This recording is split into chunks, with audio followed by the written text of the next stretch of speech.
invocation, after which I will lead us in the Pledge of Allegiance. Please rise. Good evening. Thank you for inviting me to pray tonight. Proverbs 29:2 says, "When the righteous increase, the people rejoice, and when the wicked rule, the people groan." So Lord God, please keep giving us reasons for rejoicing as a city and protect us from any burden that might cause us to groan. Bless us all in Maricopa with faith and warm hearts as you give us each inner peace and as well as peace with our neighbors. Bless everyone who works together at this meeting with wisdom to make decisions affecting the future plans of our town and the safety and well-being of everyone who lives here.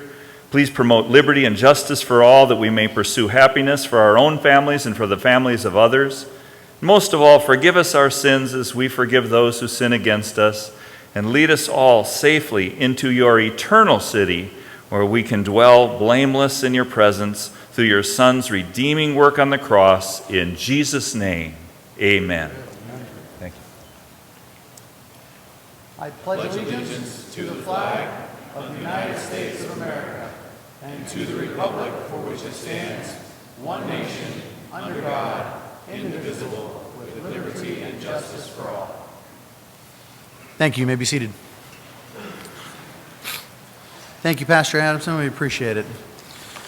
This time, I'd like to move to the roll call, please. Councilmember Chapados? Here. Councilmember Kimball? Here. Councilmember Manfredi? Here. Councilmember Smith? Here. Councilmember Wade? Here. Vice Mayor Brown? Here. Mayor Price? Here. Mr. Mayor, we have a quorum. Great. That'll take us to item 3, proclamations, acknowledgements, and awards. This time we have 2 of these to go through. So first off, I'd like to call up Chief Leffler for a fire penning ceremony. Chief? Oh, we're going to go to Kathleen first. All right, you're adjusting the schedule on. No one told me. We're flipping it All right, around. we're going to Kathleen first on the employee excellence. All right. Mayor and council and members of the community, you may remember I was here a couple weeks ago presenting our excellence awards in our different employee categories, and we had the public safety category remaining because our winner wasn't available in our first session. So he's here to join us today. So our excellence award is really our employee of the year award. This is an award where employees nominate one another, and then the department heads have the very difficult decision of deciding who is the winner.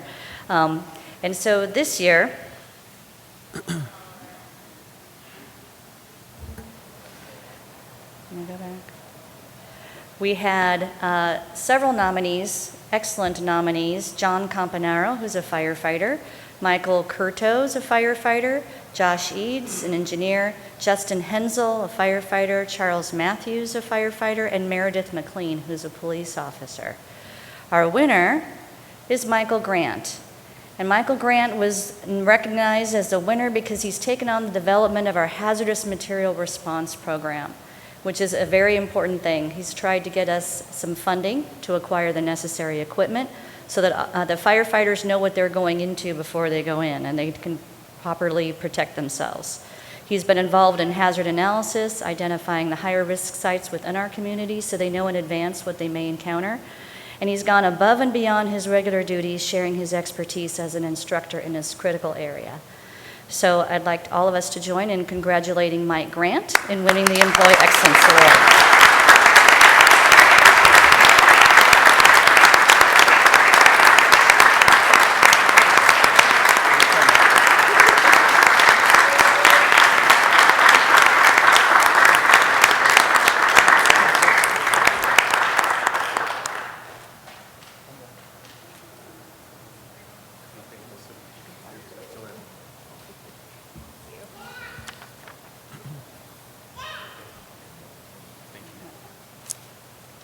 Thank you, Kathleen.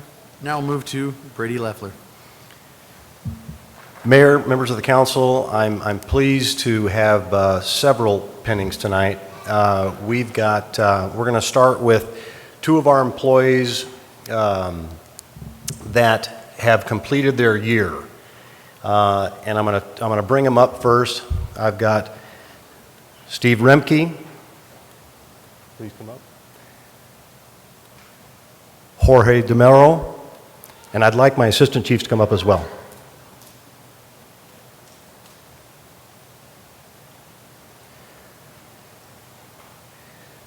these two individuals, with this fire department, we have limited staffing, and so what we've done, what we would like to do each time is to put them through probably a 15 to 17-week academy.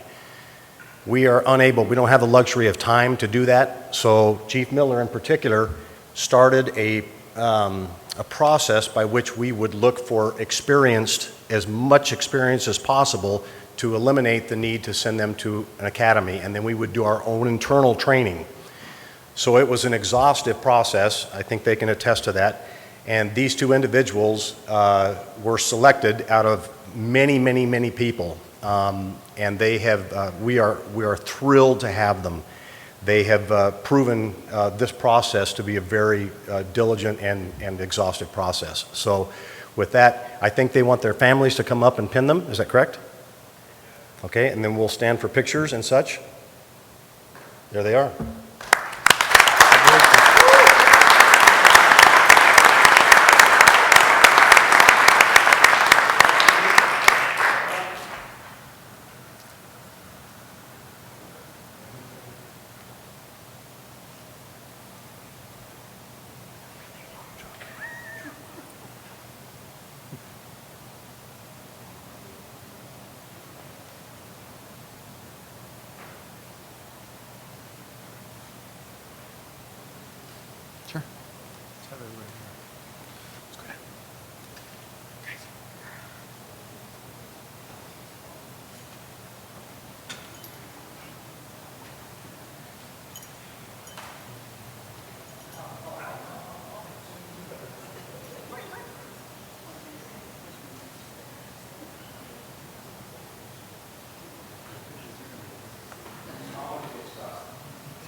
We actually have one more. We have a promotion. After a very intense testing process, we had, how many candidates?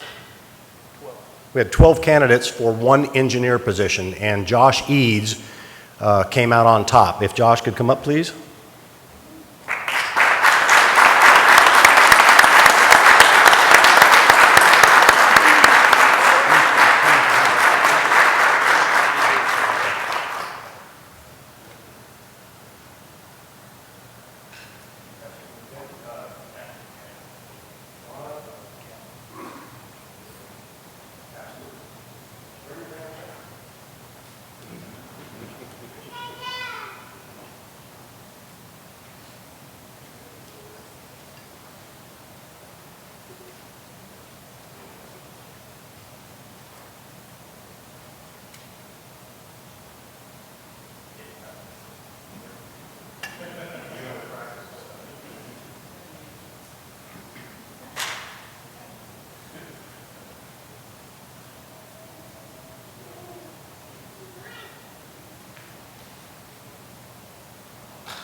Okay.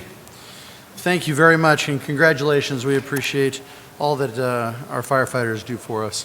So many thanks. With that, that takes us to the conclusion of item 3 and on to item 4. This is the report from the mayor. I'm going to be very brief on this, as brief as we can be. A couple of things we wanted to touch base on, and I don't want to steal Judith's thunder, so I'll just say it briefly, but we do have a third art gallery going on out here, and I believe there is a reception, so if you get a chance to make your way out there, but I'll let her talk about it because I know she's very passionate about it. Just like many of the things that have been said before, I don't want to repeat them, but we did have the opportunity to go to ICSC, the International Conference of Shopping Centers, here this past week. You know, there's 2 major events that we do that. We do one in Las Vegas and one in San Diego, and the one in San Diego is always significantly smaller than the one in Las Vegas, and so oftentimes you feel like you're just kind of going there to save face and make sure you show up and meet people, but the reality is we had a very profitable time there, as Councilmember Wade said earlier. He attended with me in this past time, and I think that there's some very exciting things that are coming down the pike because of it. Also wanted to point out to Vice Mayor Brown, we had the opportunity to attend the Arizona League of Cities and Towns Conference, which there are 91 cities and towns that are incorporated in the state of Arizona, and with that, one of the things that they make sure to do is in front of all the folks that are there is to recognize those that have given 8+ years of service, and Vice Mayor Brown has attained that, and one of the very first in our city. So if you all give him a very big round of applause and thank him. Great job. Great job. So thank you very much for your service. Very briefly, I just wanted to recognize also that we have received, once again, the GFOA Award, which or AO Award, excuse me, which is the Government Finance Officers Association. This is a certificate that we give, and is Brenda out there? There she is. Come on up, Brenda. We're going to give this to you. So let's give Brenda a big round of applause.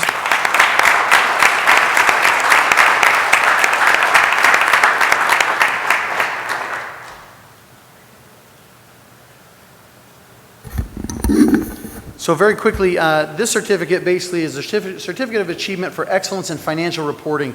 It's a comprehensive annual financial report for the fiscal year ended in June 30th of 2015. Once again, it just goes to show that the City of Maricopa's government and especially our finance department are doing wonders in there and making sure that we stay within our budgets, live within our means, and make sure that the numbers all add up. And I know that as taxpayers, that's all important to you, and it's certainly important to me. So again, many congratulations once again.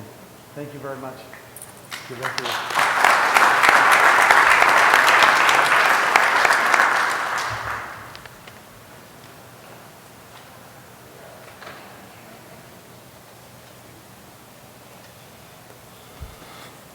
And with that, at this time, that will conclude the report from the mayor. We'll turn the time over to the report from the city manager. Honorable Mayor and council members, 2 items to report on. The first item, we were recently able to... Gregory, is your mic on? Can you hear this? That's better. Okay, great. We were recently able to conclude the hiring of the budget and finance manager, and if I could bring Brenda back up, she's getting her steps in tonight, to introduce our new employee. Honorable Mayor Price, members of the council, it's my pleasure to introduce to you this evening Angel Azomalam as the finance and budget manager. Angel, would you stand, please?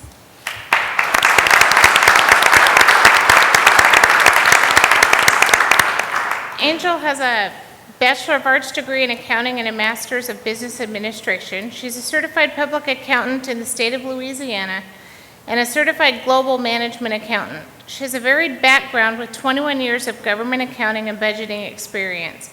She was the Associate Budget Director for the Office of Management and Budget for the Government of the Virgin Islands.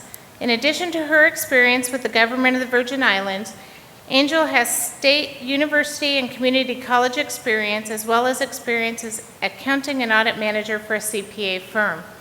Angel's varied experience and extensive knowledge of government will make her a valuable asset in the finance department. Angel, I am very pleased to welcome you to the team. Congratulations. Welcome aboard.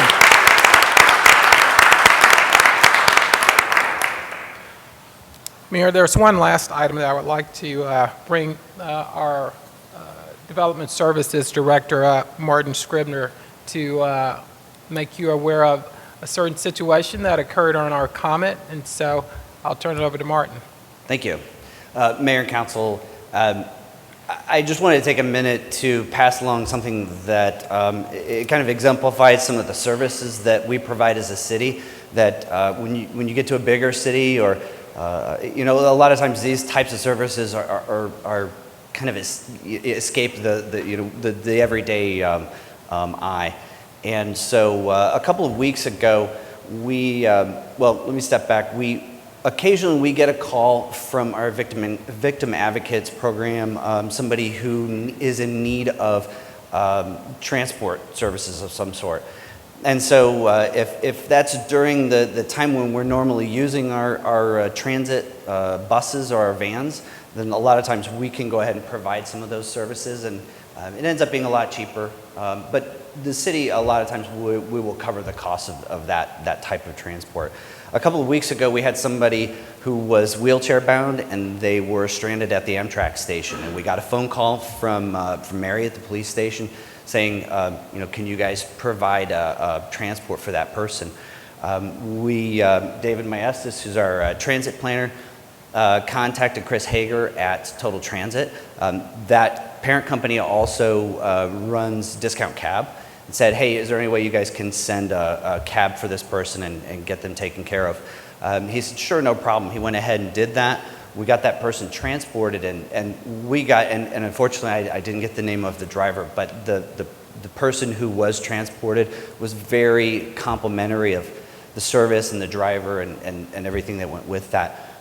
So later on down the road, we got the call back to say, hey, thanks so much for that. And we talked to Chris at Total Transit and said, just go ahead and add that to our tab. And he said, don't worry about it. Total Transit is going to cover that as a way of giving back to the community. So again, these types of things happen. I wanted to make sure that council and the public are aware when these things happen. Just again, that kind of service that we provide as a city as part of our transit program, sort of a side note to the transit program. But and publicly, I wanted to thank David Maestas and Chris Hager at Total Transit for helping out our citizens. So that's all. Thank you, Martin.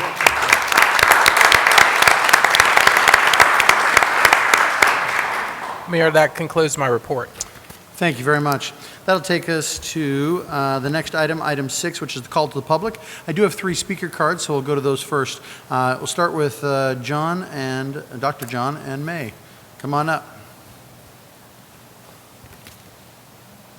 Appreciate you all waiting patiently. It's been a very, very busy meeting, as you can tell. I know. We're far from over. I'll bring this up here. Good evening, Mayor and Council. We're here representing Kids Day Maricopa. Kids Day Maricopa is an event that takes place over at Maricopa Wells Middle School. It is based on health, safety, and environmental awareness.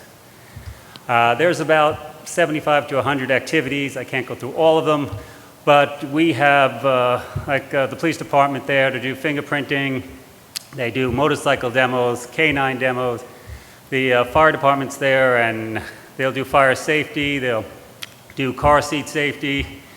We'll have gun safety. Thank you, Bridger. We're going to have bicycle safety, dental checks, and hearing checks, and auditory eye checks. You name it, we've got it. There's tons of fun. We have I'm trying to think. What's that? Pizza. Yes. Oh yeah, the event is completely free. It is free food, free drink. We have hundreds and hundreds of toys. We give away bicycles and tons of other stuff. We have some other exciting, we have the Arizona Coyotes Howler coming out to visit Kids Day. I'd like to thank our sponsors. Of course, this couldn't be possible without the City of Maricopa.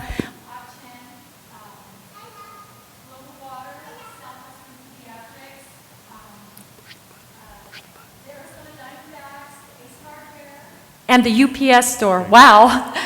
There we go. Turn the mic off. Yeah, he found the button here. And And I just want to invite the whole community, and I say thank you so much. This is our 9th annual, and we're very excited, and we just can't wait. We're blessed to be share. able to do this. It takes a village. There is so many volunteers that help out here. The police well can help. The helicopter?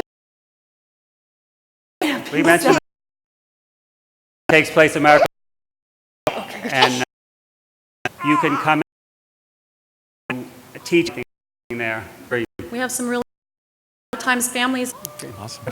John and May, we all back and this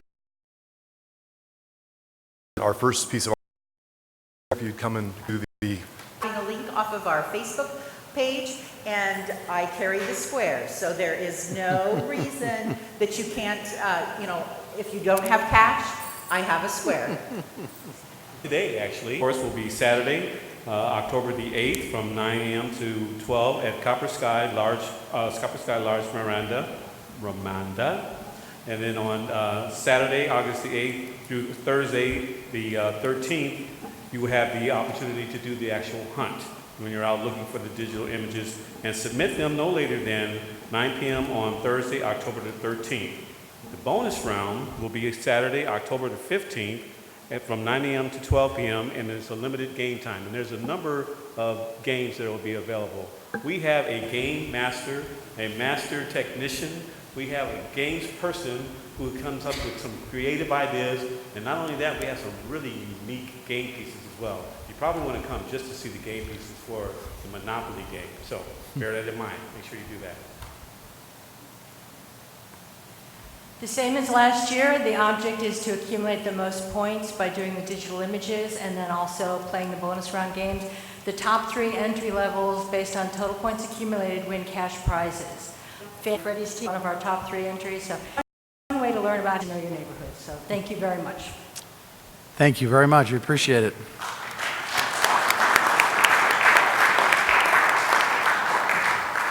That concludes the speaker cards that I have for the call to the public. Anyone else that'd like to approach the podium at this time?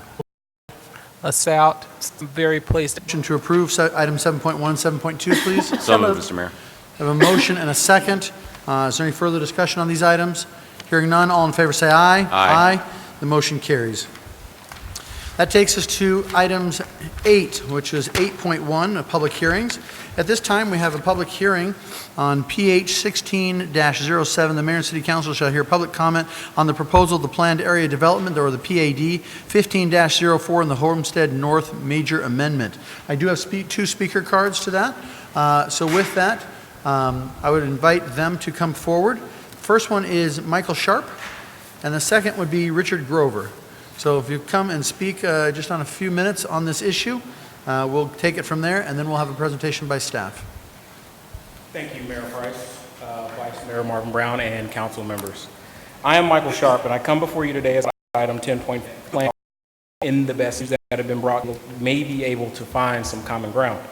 There are 3 points I would like for council to consider: the impact on current and existing Homestead North residents, impact on local roads and other city infrastructure, and potential compromise solution. During the P&Z meeting where this was presented, it was asked whether or not the project would still be feasible if the developer considered reducing the number while requested lot size reduction. I still have not received an end. Others that compromises were on a developer resident, my neighbor, and apart from the existing home sites in the community from an HOA perspective. However, after talking with the developer earlier this evening, right before the council meeting, I did learn that there is a joint use agreement in place where on a pro rata share, they actually contribute to the Homestead North community for upkeep of our lake, our tot lots, other landscaping, etc. So from that perspective, I feel like they've done a great job of kind of assuaging some of my concerns that I had about fairness and equitable distribution of the use of a lot. I didn't think it was fair that as a Homestead North resident, I would have to take on the burden they get to sell at relatively small council to and tons of room.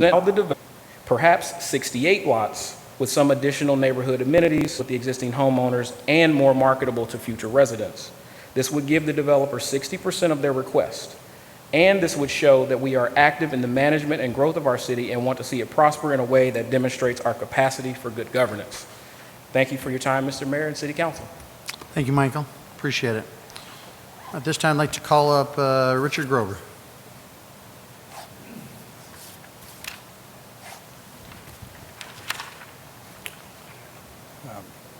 Mayor and council members, I've lived here in Maricopa for over 5 years, and I really like it here. We have a great community. I own a home in Homestead North, and after a lull in building, I'm glad that the development is proceeding once again. I'm looking forward to our neighborhood being completed. As I understand the amendment to 1607, which is amendment to the 1504, that they are going to be increasing in the area affected from 290 to 403 units. That's an increase of approximately 40% in the same space. This is a drastic change in the character of Homestead North. The smaller lot sizes and the crowding of houses is not consistent with what we currently have and experience there. Such a drastic change would be contrary to the expectations of the residents that we had based on the plans that were established at the time we bought our houses.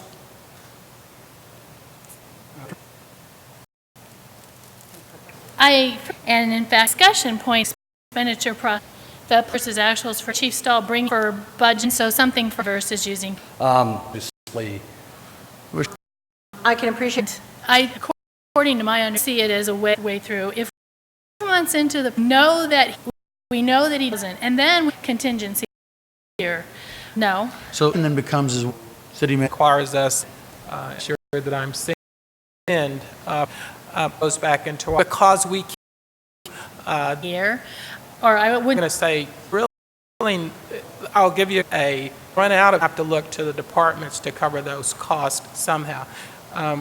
That's a little, it's just a little different way of approaching it, in the sense that we were not aware of through the budget process. So that's why we set contingency funding aside. It was primarily, I think, more so that the mayor and council would know exactly what those funds would be expended on. I hope that that makes sense. let's go to Vice Mayor Brown and then over to Councilman Wade. Mr. Mayor, with further explanation of the city manager, I'd like to move approval 9.4. Okay, before we take that motion, Vice Mayor, let's go to Councilmember Wade and I'll come back to you, okay? Thank you, Mr. Mayor. I'm just curious, you made the comment that when we were doing the budget that we weren't aware that there was a need for this. And my question is, what is it that has changed from then to now that makes us believe that there is a need to do this and to use contingency funds to do so? Mayor Price, Councilman Wade, in lieu of Dallas, in lieu of Baton Rouge, Louisiana, and in lieu of many other cities across the country, ambush and sniper attacks against police officers have increased greatly. The vests that I wear today, the vests that the police officers wear on a continuous and a daily basis do not stop rifle rounds. That is what we're up against right now, is rifle rounds. These active shooter kits are things that you can put over the top very quickly of your current vest and protect you from rifle rounds as you go in and rescue citizens as well as yourselves. It includes helmets, it's a whole kit. This is just to counteract the challenge that has been presented before us, the deadly encounters that we have now been presented with that could not have been foreseen at that time. So having said that, thank you, Chief Stahl, City Manager. Having said that, then to me that satisfies my understanding of what the contingency fund could be used for, because it is something that we didn't consider necessary when we were going through the budget process because we weren't dealing with that kind of climate at the time. So I would, at that point, I would second the motion that Vice Mayor Brown put on the floor. Okay, we're going to go to Councilmember Chapados before accepting motions. I think this also speaks to the proactivity and the attitude of our public safety departments. They're trying to get out in front of any problem. Hopefully, we'll never have to deploy or use those shooter kits, but I'd rather have them sitting there never used than not have them and need them. Councilmember Manfredi. Thank you so much for everything you've given us, all the information you've given us, and Nancy, thank you so much for being a hawk when it comes to the contingency plan. For me, this does meet the need for contingency. Something we didn't think about more than putting in profit to Dallas and Louisiana and things like that. And something for our officers to go over and protect themselves even more while they're protecting us is important. And I don't think anyone up here, including Nancy, even though she brought up the objection to having it consent, I don't think she believes we shouldn't have it. She's just worried about how we're going to finance and how we're going to pay for it. But yeah, for that, I think we should just go ahead. So. Go ahead. I just want to advise all of you that this is not all of the equipment that will be needed. This is simply the most critical. And as Councilmember Smith has indicated, we think that the remaining equipment we can delay and go through the budget process for. But this is just something that we thought was extremely critical. Councilmember Smith.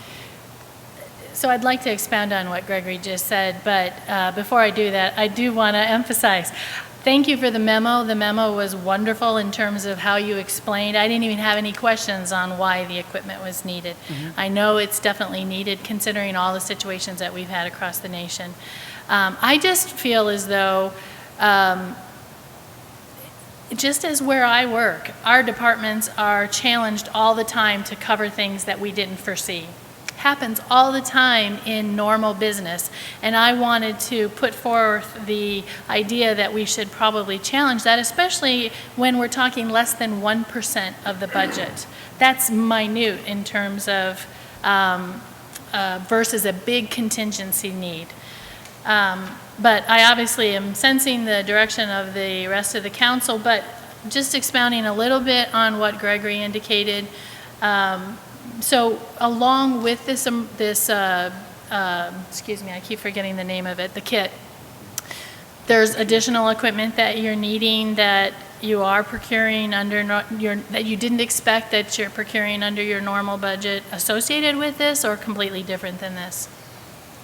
Mayor Price and Councilwoman Smith, yeah, there are things that we had thought about and wanted to put in the budget. As you're all aware of, we had to invite another agency into our city to handle a potential ticking object at the post office. Had we had a robot, we might have been able to address that in a much shorter period of time, not inconveniencing the citizens and the travelers. And so we have priced out a robot, not a high priority need because it's not being shot at like our officers, but that is one of the needs that we have. That we're looking for avenues to either put in next year's budget or other funding options that we're researching. On top of that, our special response team has now the capabilities to start up a counter sniper team that includes very expensive rifles and very expensive training. Again, nothing that is absolutely urgent right now, but stuff that we want to make sure that we're looking for those funding avenues as soon as possible so that we can start up that team and protect the rest of the special response team as they're approaching hazardous buildings, houses, they're doing downed officer and or downed citizen rescues, etc. So that's just a couple examples of the extra equipment we're looking at. I certainly do appreciate that. And I know that you work really hard. You are a good steward of the budget, so I appreciate that. I just hope that you understand exactly where I'm coming from in terms of what challenges business take on. And when I looked at this and considered that it was less than 1%, it definitely looked like something we should consider operating under the normal budget. So I appreciate the discussion. Thank you. Thank you for the question. Thank you. Vice Mayor, did you have a motion? I call the question. Motion's on the table. Do we have a second? Second. So is there a motion, a second, as it is written, Is there any other additional comments on this issue at this time? Seeing none, all in favor say aye. Aye. Any opposed? The motion carries. The men and women, thank you very much. Thank you. Appreciate it. Moving on to last year with Iowano. My name is Bill Stacy. I'm chairman of the Maricopa Economic Development Alliance, otherwise known as MEDA. With me this evening, as the mayor had said, I have Dr. Ioana Morfessa and Steve Bast, senior with Marketing Lab, which is the firm that's providing the marketing for us at the current time. We're proud to be partnership with the city and with the public-private opportunities we have. We were established in 2009 with the full encouragement and active support of the city of Maricopa, and our sole intent was to and remains the same, is to bring together the public and private sectors in the community. In July, we sent out each of you a copy of our annual report, which we'll also have some additional ones here. And if you need any additional ones. And at this time, I would like to introduce Dr. Ioana Morfessa, Senior Advisor to the MEDA Board, who will walk through some of the items that we've covered. Thank you, Mr. Chairman. Thank you, Mayor, Vice Mayor, members of the council. This is going to be extreme brief in the interest of your time and everything else on your agenda. We are a private-public partnership, an extension really of the city of Maricopa, and our job is to help deliver the private sector to support economic development in the city of Maricopa.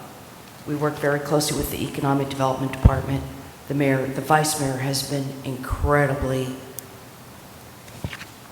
bountiful in his leadership and commitment over the years to economic development, and it makes a huge difference. I think last year or 6 months ago when we last briefed you, I shared that every successful city in America has a strong private-public partnership. So the city can take great pride in the relationship it has with the businesses who are your principal businesses here in the city. We have championed education. We're still working very heavily on that front, strengthening the image and perception of Maricopa in a positive way. Steve Bass will be presenting to you, and he too will abbreviate. This past fiscal year, we called on major employers like Volkswagen, Shamrock Foods, Bashas', I'm going to leave them out, Central Arizona College, University of Arizona, that have a very big stake and influence in Maricopa's ability to compete for new jobs. We have the Estrella Gym Business Park coming out of the ground finally, and it really will be the first place where business can locate a shovel-ready building and site. So we envision a lot more of the same, because truly, as energetic and incredible as the mayor has been, the vice mayor, and all of you in economic development, our city manager, who's very polished and makes a great first impression of Maricopa, the fact is we still are capacity building. We still are putting into place the building blocks that are needed for us to be able to accommodate even medium-sized employers. You've got MCE Dam Beach doing a bang-up job with the Maricopa Center for Entrepreneurship. And so one great thing about the MEDA approach is that it works in all the other places where it's working across America and really across the world. And through MEDA, you have companies such as ED3 and others who are generously giving money to support the city's economic development programs and marketing that otherwise wouldn't be available. So, very pleased. It's now my pleasure to introduce Steve Bast, who is the president of Nucleus Marketing Lab. Thank you, Dr. Morfessa, and good evening, Mayor Price, Vice Mayor Brown, members of the council. So we do have a short slide deck to walk you through in the interest of giving you a very abbreviated snapshot of some of the work that our team, the little team that we've put together, is very proud to be doing for the Maricopa Economic Development Alliance. So it's up on the screen now, and we'll go ahead and get that rolling. We will try to do this very quickly. So just to give you an idea of where we've been really over the past 9 months, we were here in December right before the holidays, so we'll just kind of stick to some of the 2016 key accomplishments that we've seen and give you a very quick sneak preview of what we have in mind for the next fiscal year after that. So just to recap, beginning at the beginning where we started when we were brought on board by MEDA, we started with just formulating the objectives. Well, what are we trying to do here? What's the goal or the objective of what we're doing as for a marketing program for this META organization? And that was really what it was all about, was people have choices. Coke, Pepsi, Verizon versus Sprint or T-Mobile or anything else, and they have choices when it comes to where they live. So the idea was, how can we put Maricopa more firmly up on the radar as a top choice, preferred choice of those that are maybe seeking their next place to live, their next move. So they had a residential component, and then the challenge came down earlier this year. Well, hey, you guys are doing a good job. Can we also speak to the business audience too? And we said, sure, yeah, we can do that too. So we added to the marketing program with the idea of, let's try to influence some business leaders as well and attract them to some of the good things that are going on here. And we weren't going to target the whole country, but just staying within Phoenix, maybe those businesses that are looking for a new place to operate. And I'm not sure if you've heard, but California has some issues, we might say, going on right now. I'm not sure if you're familiar with that. Anyway, yeah, so we thought maybe we could target some LA businesses that wanted to escape the craziness and move to a place with a better football team at the same time.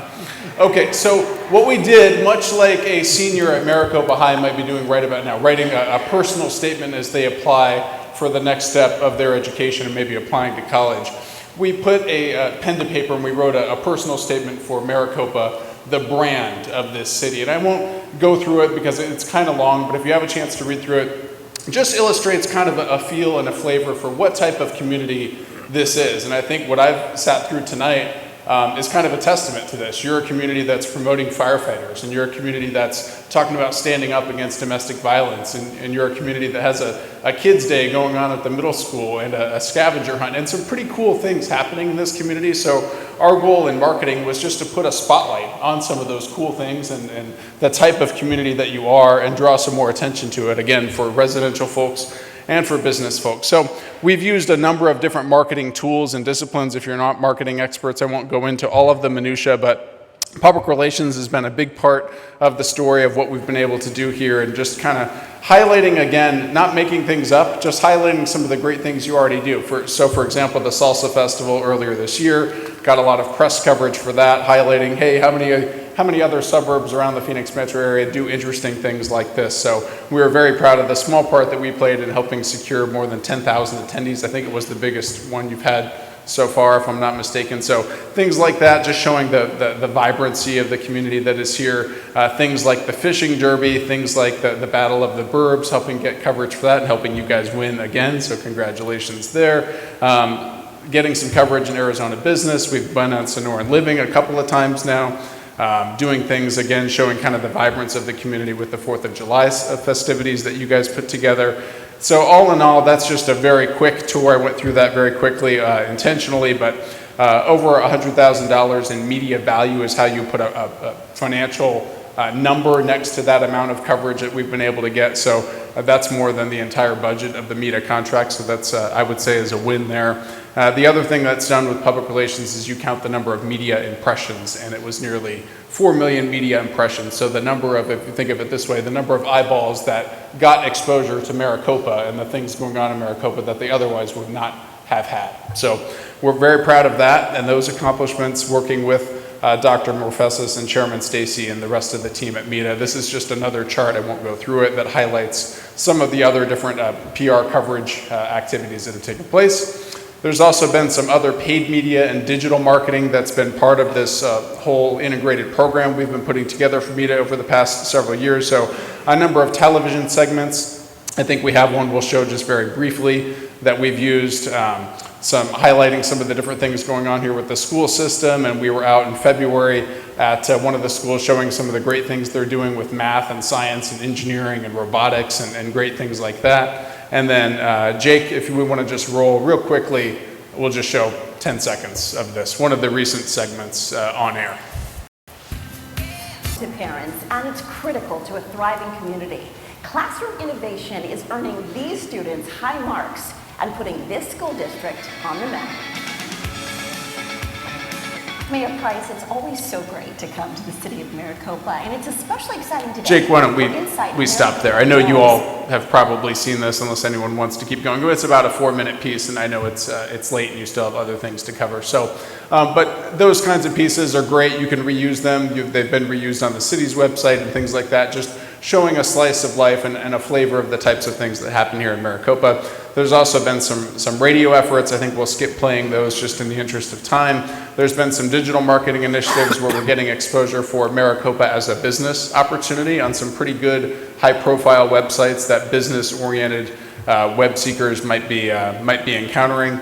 So you can take a look at some of the different display ads you might see if you were on one of those sites. So people-friendly, business-friendly, it's a win-win. Learn more, City of Maricopa. Proactive, productive, pro-business. We're in the Boost Your business, a growing city for growing businesses. You get the idea. Another couple of banners where they rotate and the message changes with each panel that rotates. So 50,000 new customers and growing. That knocking sound you hear is opportunity. Learn more about bringing your business to Maricopa, Arizona. If they click through, well, just one more, affordable operating environment meets a beautiful operating environment, City of Maricopa, Arizona. There's a button to click through and learn more, and if you were a business leader wanting to click through, which we've had quite a number of them do, so we tally, obviously, the number of people that click through on those ads, so 1,272 unique visitors from the Phoenix area, and over 2,000 Los Angelinos, is that the term, LA folks, visiting MaricopaMatters.com as well. So pretty high, pretty good performance on this online marketing campaign, again, to attract people to Maricopa. On the consumer side, just highlighting what Maricopa is, not as a business opportunity, but as a residential opportunity, a great place to live. Again, people have options. So you see some of the banners here just emphasizing the affordability of Maricopa, that great schools shouldn't require $1 million houses they might in some other communities. Great home values plus great community values is Arizona's version of the American dream. Just showing, again, some of the neat things that are happening here, the type of community you are. We have a lot of results here listed on this page of how that's been working, has been working well.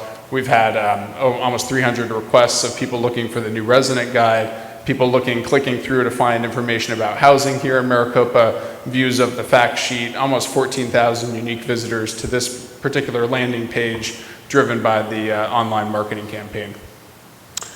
As we look ahead, we're planning on doing really the same thing. So a good integrated marketing program is kind of like a good pizza. It's not just the sauce or the crust or the cheese or the other top, very shrewdly, because we want to be very conscientious about the money we're spending to attract folks to Maricopa.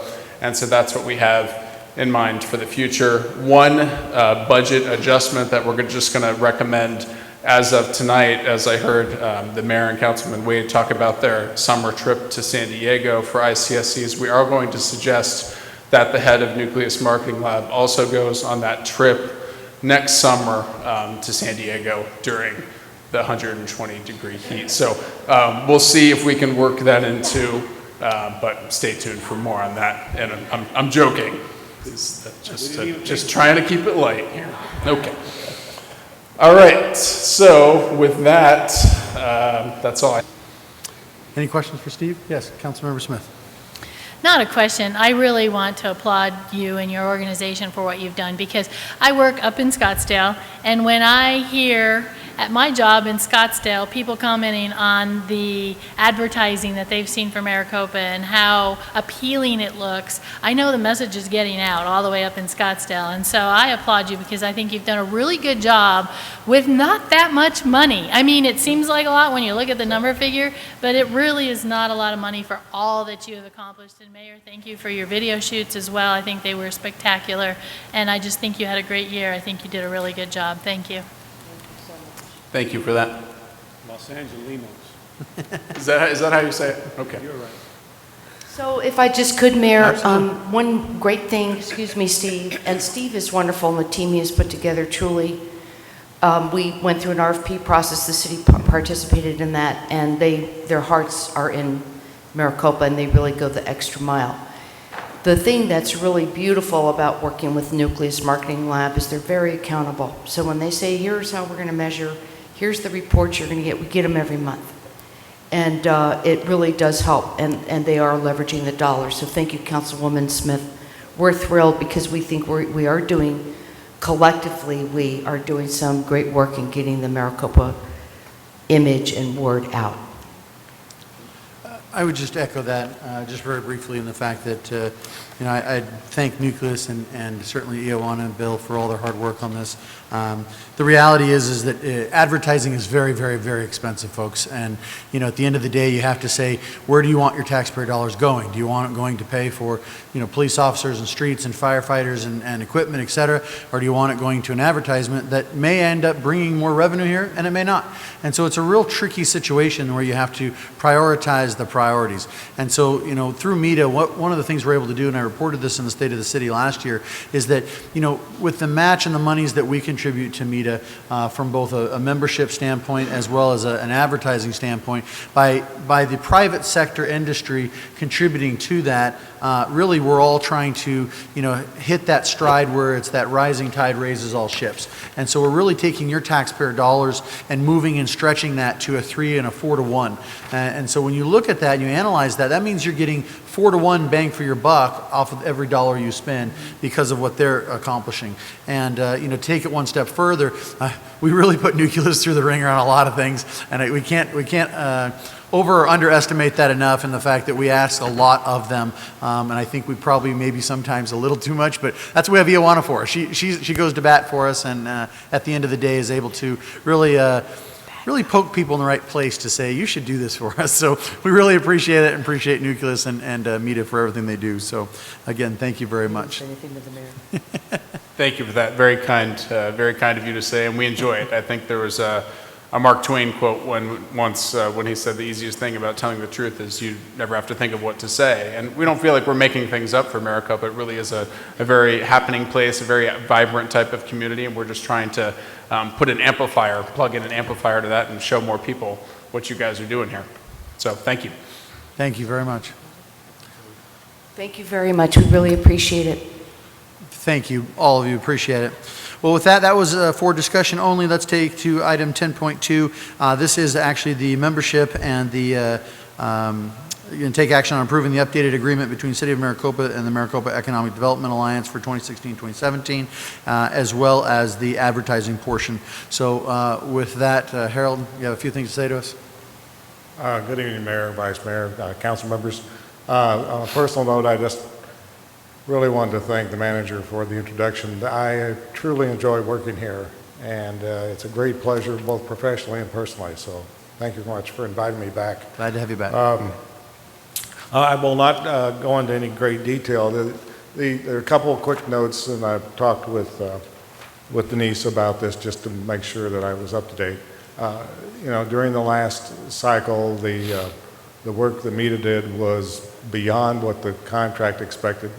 They raised more money than the contract required, and you just saw the results in terms of the marketing and the impacts. There's very little you can say except positives about the kind of work that's being done and the image that's being created for the community. So I'd be happy to try and answer you if you have any questions. Otherwise, I will just stand here quietly. Thanks, Harold. Any questions? If not, can I have a motion, please? Move to approve, Mr. Mayor. Have a motion and a second. Is there any further discussion on this item? Hearing none, all in favor say aye. Aye. Any opposed? That motion carries. Thank you very much. Thank you, Ioana, Bill, and Steve. We appreciate it. Item 10.3, the Mayor and City Council is here a presentation regarding the new Shop Local initiative and possibly take action on approval of the program. This is for discussion and action. Dorothy. Good evening, Honorable Mayor, Vice Mayor Brown, members of the City Council. Thank you for your time and attention tonight. I will try to be brief. As you are aware, we have an annual Shop Local campaign. We have an annual program with our business beat, but we have an annual campaign where we actively seek participation of the community and businesses to participate in the Shop Local campaign. Sorry. Where's my...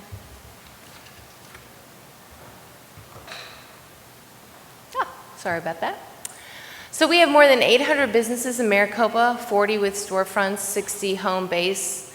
Most face competition from businesses in other valley communities. So pre-retail shopping survey, Maricopa residents shop more in Chandler than they do in Maricopa. And without local support, businesses quickly can fail. The impact of when you shop local is for every $100 spent at a locally owned Maricopa business, $73 stays in the community. And even 43 of every $100 from a non-local Maricopa business also stays in our community. But as you can do the math, if they don't shop in Maricopa, 0 stays in our community. So our retail leakage is actually quite high for our community. Over $250 million is spent each year outside of the city of Maricopa. So money spent outside stays outside, and obviously we can't use that to benefit our community. Paying for amenities and residents in other cities is not really our goal.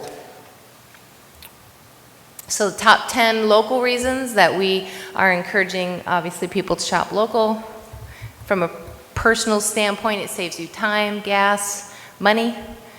You get better services, obviously, when you shop local. You get to know your businesses that you attend and you spend your money at. Usually they give you, you know, that good old hometown, thanks for shopping here. It's fun. When you go out and shop local and you know individuals, you can meet up with family and friends, and you can have a nice night out. It fosters entrepreneurship, which is a very big city initiative here. We understand that growing and fostering entrepreneurs here in our community is part of how our future of the city will grow. Shopping local is worth every penny because more local funds and services, sales tax and incentives in the neighborhood improvements and development. Community investment. Typically when you, typically small locally owned businesses invest more in their communities and nonprofits, and they also spend their money with other businesses and services, so they're recirculating those dollars. They create more great jobs here for local citizens, keeps dollars in the Maricopa community, encourages local prosperity, and helps keep our community unique and promote hometown pride. So this year we are proposing a Copa Bingo, which is just how it sounds. It's a bingo game. The reason why we chose this direction is because there's really high probability of community and business engagement. It's easy tracking of participation from not only consumers but from the business side. And the ability to have broad business categories enables us to include home-based businesses, small businesses, and larger locally owned businesses as well. And obviously, well, it's fun. Here's a selection of some of the 24 business categories that we have. You know, so we're encouraging consumers to visit shops and establishments they might not normally go to. If you think about bingo and you've got 4 stamps in a row and you need that 5th one, and you know it's at a place that maybe you don't normally shop at, but you think, hey, I could get a stamp, I could shop there. So we're driving some incentives, you know, through their need of wanting to win, basically. But it's just a fun way of doing it. How to play is really simple. It's like traditional bingo. You can shop in an independently owned Maricopa local business between October 6th and December 29th. Do or buy something that's suggested on the bingo card, you get a stamp. A single line stamp counts for 1 entry. So on the back side of the card, you can either fill it out and send it in, or you can actually promote it through social media, which I'll get to in a second. And if you fill in the entire card, which is called a blackout, you get to have breakfast with the mayor. Poor souls. I thought it was fun. Okay, we'll go back. Okay. So, here's where it gets real fun. So rules for the entry through social media. We are encouraging citizens and businesses to engage through social media. So snap a photo of yourself at the location, tweet or Facebook picture using the hashtag Copa Bingo, and then tag the establishment also in that post. Then email your completed card to shoplocal@maricopaaz.gov, and you'll get put into the entry. So we know that here in Maricopa, our citizens are very involved with social media. So we figured, let's make it easy, let's make it fun and engaging, and let's really get everybody involved. On top of this, it gives the businesses a great benefit of additional exposure. So anytime somebody's there and they get a stamp and they're following the rules, then that business will also get additional exposure.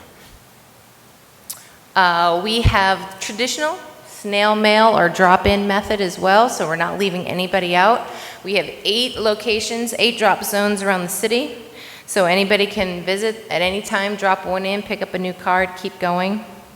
We're requesting items also from business owners. Oh, I'm ahead of myself, sorry. As you'll see here, the 8, and we are also requesting that they promote the Copa Bingo program as well through their kind of leverage our community to get the word out and have a successful campaign. Prizes. So every 2 weeks during the campaign, we will draw a name from one of the entries. Gifts from local businesses, and they'll be awarded bi-weekly prizes of $50 cards. Grand prize of a $250 gift card, and then of course the blackout prize is coffee with the mayor. We are currently soliciting businesses to donate items for weekly drawings.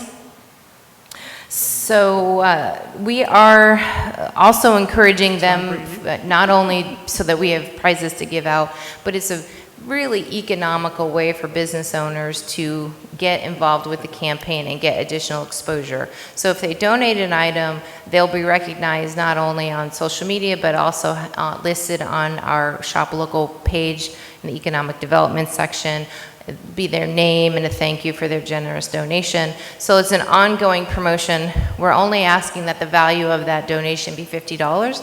So if you think about that, it's probably the cheapest marketing effort they'll make all year. So we have a variety of marketing promotion that we're doing internally for economic development. We'll have a billboard out at the 347 in Casablanca. We're doing some advertising. As I mentioned, heavy social media, email campaigns, direct mail, PR, other various signages that we will be handing out in the business kits. I'll get to that in a second. We'll have 3 informational sessions for businesses to come and attend. They can pick up their business kit that it includes posters, signage, an actual stamp, and some other goodies that they can use to promote shopping the Copa Bingo game within their establishment. So next week kicks off the first business info session in the morning on the 13th, and then we'll have another one on the 20th in midday, and then one on the 27th in the evening. We're making presentations to 5 different HOAs to then get the word out about what we're doing and how communities can participate. We're doing a whole Shop Local video series, which pretty much everyone on the council here has so graciously let me bend and twist them into doing these videos to help promote shopping local. And then we have the community ambassadors / drop-off zones. And we're going to, Councilmember Chapados was really creative in trying to incorporate shopping local and Copa Bingo into Copa History Hunt. So there'll be some clues with certain establishments that you can go to, not only to get in on the Copa History Month, but also to get a stamp in Copa Bingo. So there's some nice collaborations going on as well. So the time frame again is October 5th through the 29th. Obviously the presentation tonight is our kind of kickoff to you all. Our first launch to businesses is September 13th. Launch to the public will be Wednesday, October 5th at the State of the City event, and the mayor will be putting a call to action. So measurements of success, the number of businesses that participate in the program, the number of Copa Bingo cards that get submitted, and also the level of social media interaction. The beauty of using hashtag Copa Bingo is that's something that we can actually measure and search, so we know exactly how much engagement we're getting online. And I'm really excited to see those numbers because I think they're going to be pretty astounding. With that, If anybody has any questions? Any questions, council? Yes, Councilmember Smith. So are you saying that breakfast equals coffee? That's kind of cheap. No, I'm saying that you get coffee, I get breakfast, and sorry, you're out of luck. I heard he doesn't drink coffee, so that's why I put breakfast. How often does that happen? I got the impression it happens every 2 weeks, or is it like a drawing at the end? A drawing at the end if you have a blackout of the card. Of how many people? Just one, or? Well, right as it stands now, just one, but if there's a lot of entries, then we could bump it up. All right. Hey, Good, that's I eat the breakfast point. every day. The problem is he eats all the breakfast and you're left with nothing. It's true. Not It's even true. the coffee. Nope, it's all gone. Any other questions regarding, I yes, had a Councilmember question. Manfredi? My question is, we're going to do a lot of marketing on this, and I know we're going to do a lot of internal marketing, but you said there's a billboard going up and some social media marketing. Have you contacted the local media? So in Maricopa, Yes. Copa Monitor, and Hey Maricopa, and those guys, because I know that they have that online presence. Yes. That makes it easy to get the information out, and or we're going to be working with them. I've met with in Maricopa so far, and we have, they're putting together a package for us. And I said internal, but I didn't mean internal just like in these four walls. I just meant inside the city. Right. And then I have bumped into, she's not here tonight, gal from That guy in the back, John. Hey Maricopa. There you go. I was talking with a gal at the chamber event, so we have a meeting scheduled. But Great. yes, the intent is to use our internal, or use our local media, as well as we're shooting for some features outside as well in the Phoenix Business Journal too, Yeah, just 'cause through it's our contacts. It's a great program. I like the program. I'll be participating. Am I allowed to as a councilman? Yeah, I think everybody So that I'll be there's- participating. yeah. My family will be participating, and I hope that if we're shopping local, we'll be buying local too when it comes to media buys and things like that too. Exactly. I just want to add one more quick comment. It's really exciting because nobody in the state has done a bingo type game when it comes to shop local. So we believe that's going to just attract a lot of attention outside of, our city limits, of just because it's something new and interesting. There's been some very successful campaigns that happened on the East Coast, but really nothing in our region, and definitely nothing in Arizona. So we're excited about what that will bring. Great. Any other questions regarding this? Okay, Thank you very much. thank you, appreciate it. Is there, oh, sorry, okay. So do we need to, motion to approve the program then? Because I think it's for discussion and action. It does say discussion and action. Yes? So we have a motion? Second. Second. Any other further discussion? All in favor, say aye. Aye. Any opposed? That motion carries. This will take us to item 10.4, the PAD amendment. The mayor and city council shall discuss and possibly take action on approval of the planned area development, PAD 15-04 Homestead North Major Amendment. This is for discussion and action. Let's cue it up. Take it away. Thank you, Mayor Price, Vice Mayor Brown, and council. My name is Ryan Wozniak, for the record. I'm a planner here at the City of Maricopa, and it is an honor to present this to you tonight. Sorry, no jokes are prepared, so you'll just have to bear with me on this late night. So, Planned Area Development Amendment 1504 looks at Homestead North, just a few parcels, and this request comes to you before you by Shane Glazer and Tyler Chamberlain. Just we're going to get straight to the meat of it. These parcels are originally platted and still platted today at 65, 70, and 80 feet wide by 125 feet deep. The request is in order to fit more lots and to bring those lots into market acceptable sizes, 45 feet and 55 feet wide by 125 feet deep is being requested. So within the four parcels, that gives us the area when tightening up these lots to go from 291 existing lots to proposed up to 404 lots. That's an increase of 113 lots.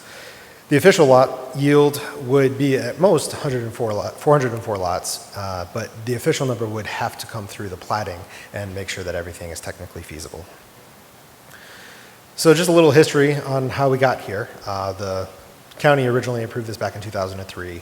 The medium residential PAD zoning currently exists.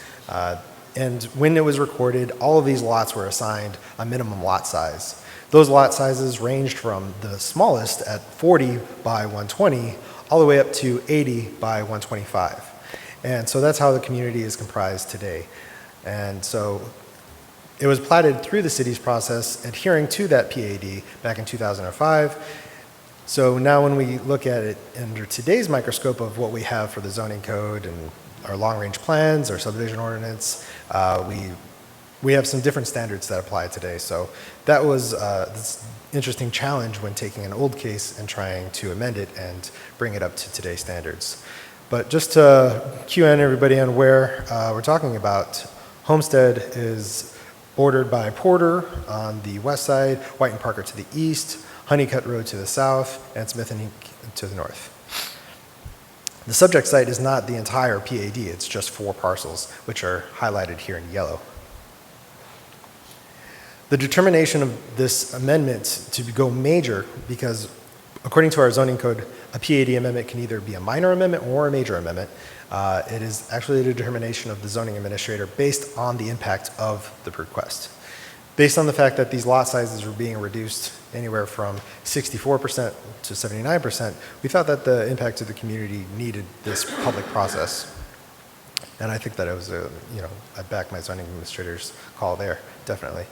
So this major amendment must be reviewed by the Planning and Zoning Commission. They've given the recommendation of approval to City Council, and so they and this body are asked by the zoning code to review the narrative, development schedule, maps, exhibits, and so forth. And so that was all included in staff's report, and we see that according to staff's assessment, they've met every thing on the checklist. So when we look broadly now, long-term planning, general plan designates this area in the land use map as being medium density residential. And given the character of the request, it fits all this description. And I'd like to highlight that this category does give this range of density between 2 to 6 dwelling units per acre. And they are fitting within that range, even with this increase in density. So the general plan, goals and objectives, land use element, goal number 2, assure the development of a diverse housing stock in type and density. So this is something that when staff looked at it very carefully, we said, well, the diversity within PAD, this planned area development, is actually being kind of narrowed down. We're getting to the size of lots that already currently exist there, and so how do we shift? How do we find diversity in other ways? So that was a challenge that we presented to the applicant. Circulation element, making sure that it is served well. That's something that largely exists with our city engineer to make sure that that's occurred, but those are types of things that are defined by engineering standards. And then the park recreation and open space element, make sure that it adequately meets the needs of the residents. And a lot of that is defined in greater detail in our subdivision ordinance. And so we've made sure that there's enough detail within this application and the staff report to ensure that that happens. So with the goal, can the city achieve a win-win scenario out of this proposal? So just for the sake of making sure that this process is transparent, we just wanted to highlight a few steps along the way. Originally, it just started off with the argument that, well, the market's not favorable for these lot sizes as currently sized. We need to do something about that. We also think that it would help with affordability. So just a quick existing to proposed. The existing with these size lots, the proposed in the darker orange, you see how the lots tighten up, a few more homes. Also in parcel 18, I want to note that that purple box asterisk is an optional additional connection to White and Parker if the transportation assessment shows that some relief is needed to make the density work. Ultimately, that will be determined by engineering standards. So when they came back with another application, revised it, they said, well, we're going to design this unique seating area. And you'll notice that this kind of helps the open space amenities in a way that's unique to many of the developments, because it broadens that age range that's served by open space. A lot of times you'll find just hot lots and these playground equipment that really serves a younger audience. We felt like the enhanced seating area was a way to broaden that prospective audience. And then, so still not enough to really help us meet the diversity goals. So they came back with an enhanced street section, street trees, bringing forward a front porch on the front side of these houses. And so that was really one staff's support at that point, after pushing the applicant to continue to find ways to meet our long-term goals. And then, so here's a quick street section of what that tree-lined street brings. And so just through planning principles and best practices, bringing street trees closer to the street helps calm traffic, makes it a place that's more people-friendly, more residentially oriented and calm.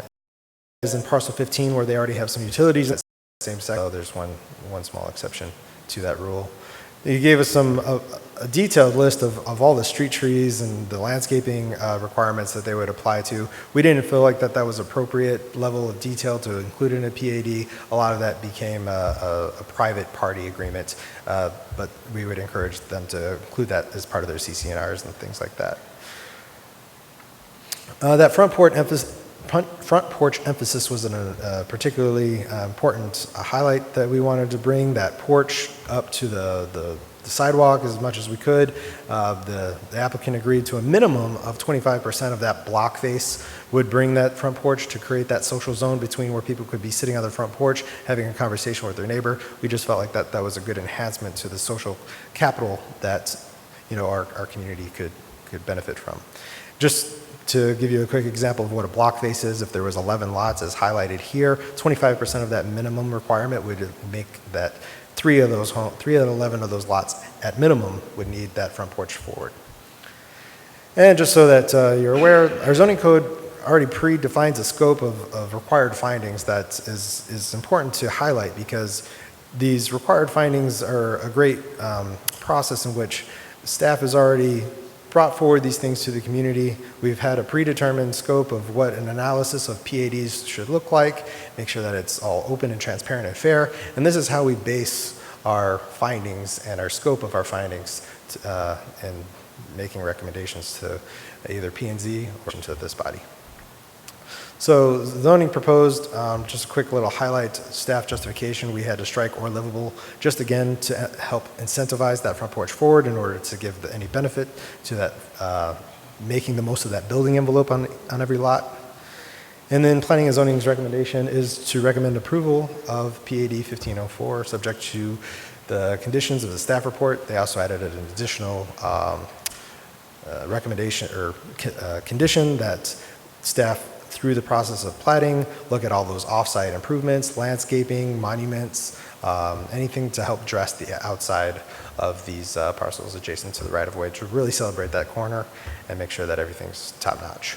So with that, I'll yield to the applicant to make their presentation.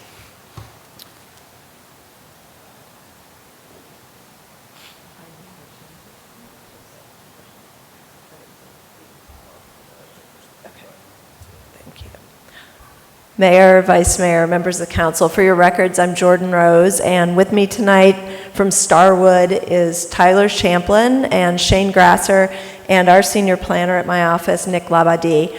I was so excited to come talk to you. I almost came up during the public session, and I'm really happy that we got the chance to spend a little time with Commissioner Sharp before the hearing to sort of go through some of the questions, and I appreciated the time you spent. So I will address those as he suggested on the public record so we can clarify some things.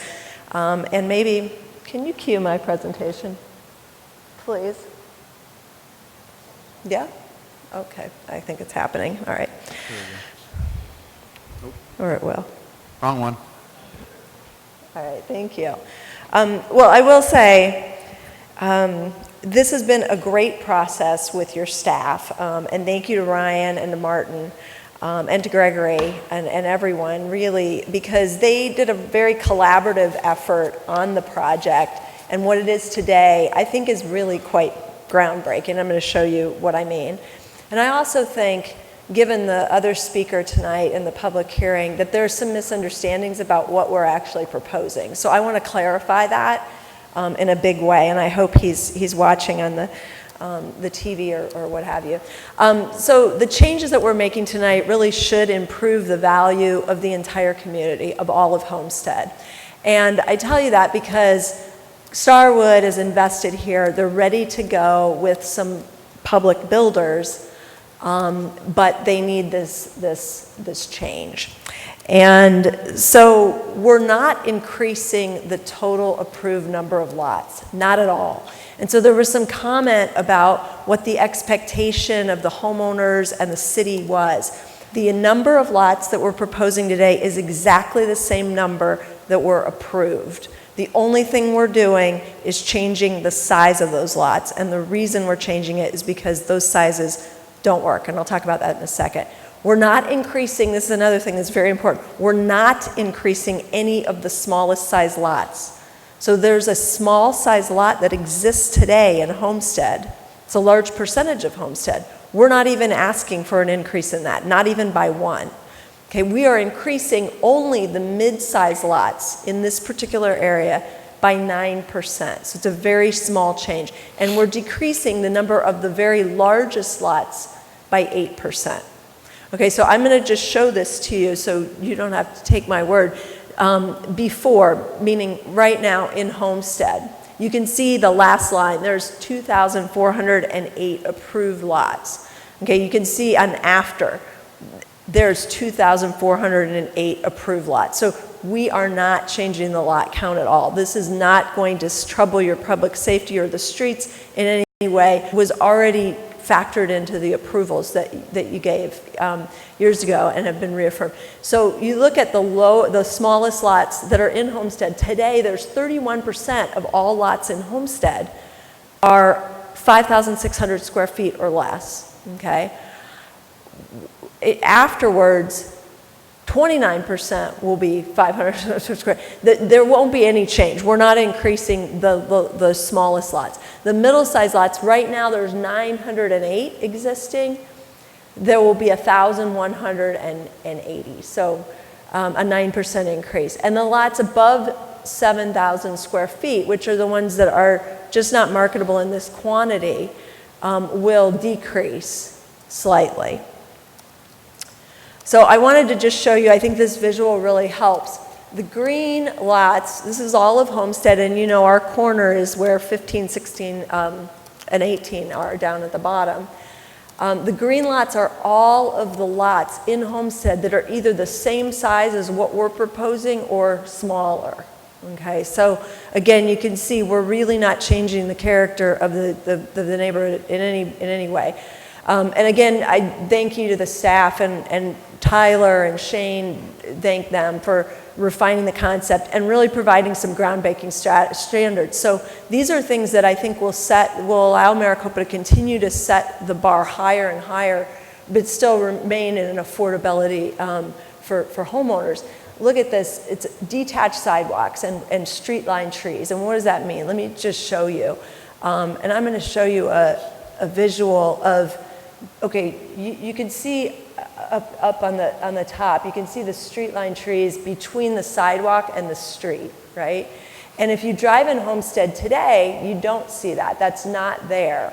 And so this is going to be a major improvement. Your staff insisted on it. It's a great standard to set. Many cities don't have that standard, but it makes it very beautiful. You can walk along the sidewalk in the shade, which we all know is very important, and that's great. The other thing I wanted to point out in this particular exhibit is to be right now, and that they are existing in Homestead. So this is not a high-density play. There's nothing like that going on. This is exactly the same spacing between homes as exists today. Now I want to show you the top is what this should look like. And this is obviously another community, but it's the detached sidewalk. This is what Homestead looks like today.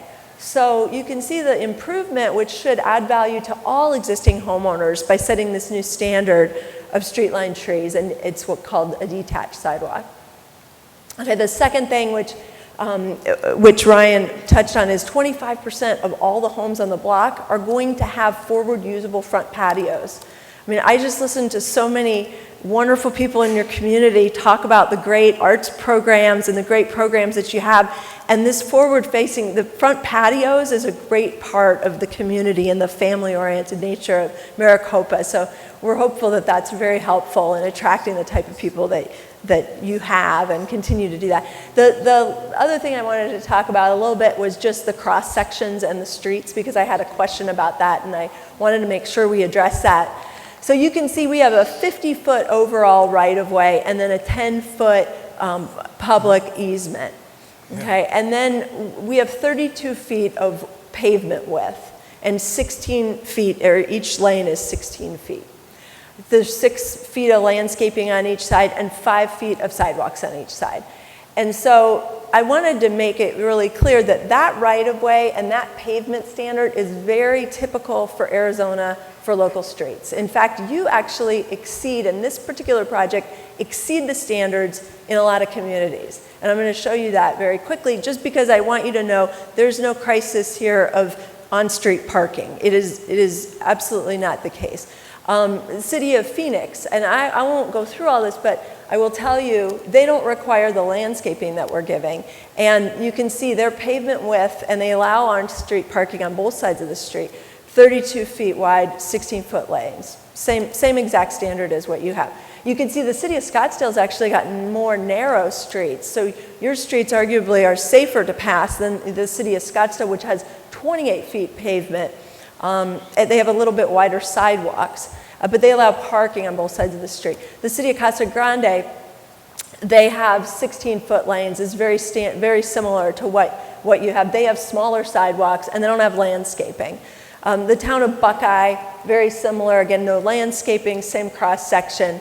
They allow parking on both sides. Maricopa County, I just thought I would give you some of these comparisons. This is exactly the same as yours. And then Pinal County, smaller sidewalk. We're giving you a bigger sidewalk, and of course they don't require landscaping, but they allow parking on both sides of the street. I just tell you all that because there were some questions. This is a shot of Colton Way in the existing Homestead community, and I wanted to make sure you understand, because I think there was some confusion from some of the residents that we spoke with about the driveway lengths and the front porches. And oh my goodness, these driveways must be mini. They're not. They're exactly the same size as all driveways, 18 feet that you can park a truck. The porch extends beyond the garage. So if you understand, the porch is not in the way of the driveway. It does nothing to minimize the driveway. So I wanted to make sure we clarified that for the residents mainly, to understand. It easily fits large trucks. The school district supports the project. We very much appreciate that. They offered a letter of support in your packet, I believe. And you can see the site. I mean, they have been working for years to justify building a school, and hopefully the addition of these additional families can help them build that with the additional population. This project will significant revenue for the city. I just wanted to give you some calculations with the 113 lots, and this is something where if you are approving this tonight, they're going to go straight to these contracts with these home builders. I mean, they have some very enthusiastic, publicly traded, nationally recognized, great quality home builders. So you'll see impact fees of $623,000. You'll see taxes, $172,000. You'll see the school donations. You'll see review permitting fees. And so an upfront total of $1 million plus, and then an annual reoccurring revenue of $172,000 in taxes. And over 30 years, that's $5 million. This will definitely be helpful.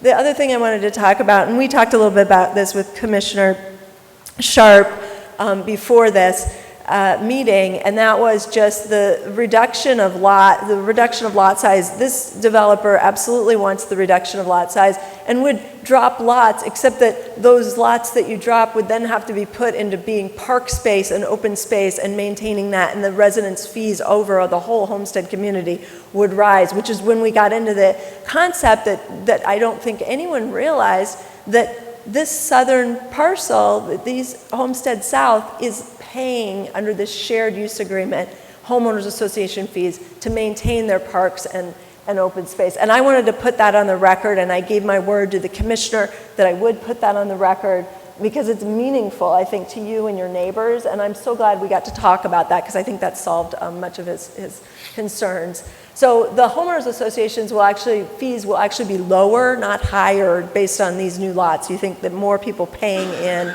The amenities are great. I think your staff went through those amenities with some of the park improvements, linear fields for kids playing.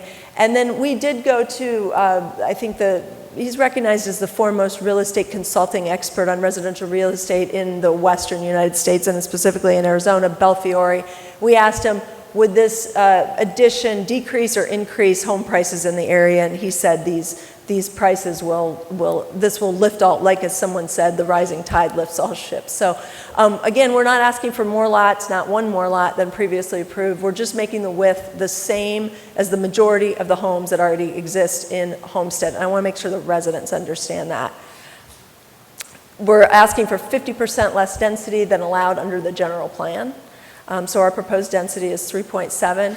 And we hope that you also agree that these changes will improve the entire community. So thank you, and I appreciate you spending the time with us as it's been a long night. We would appreciate any questions. And thanks to the Planning Commission for a 6-1 vote in favor.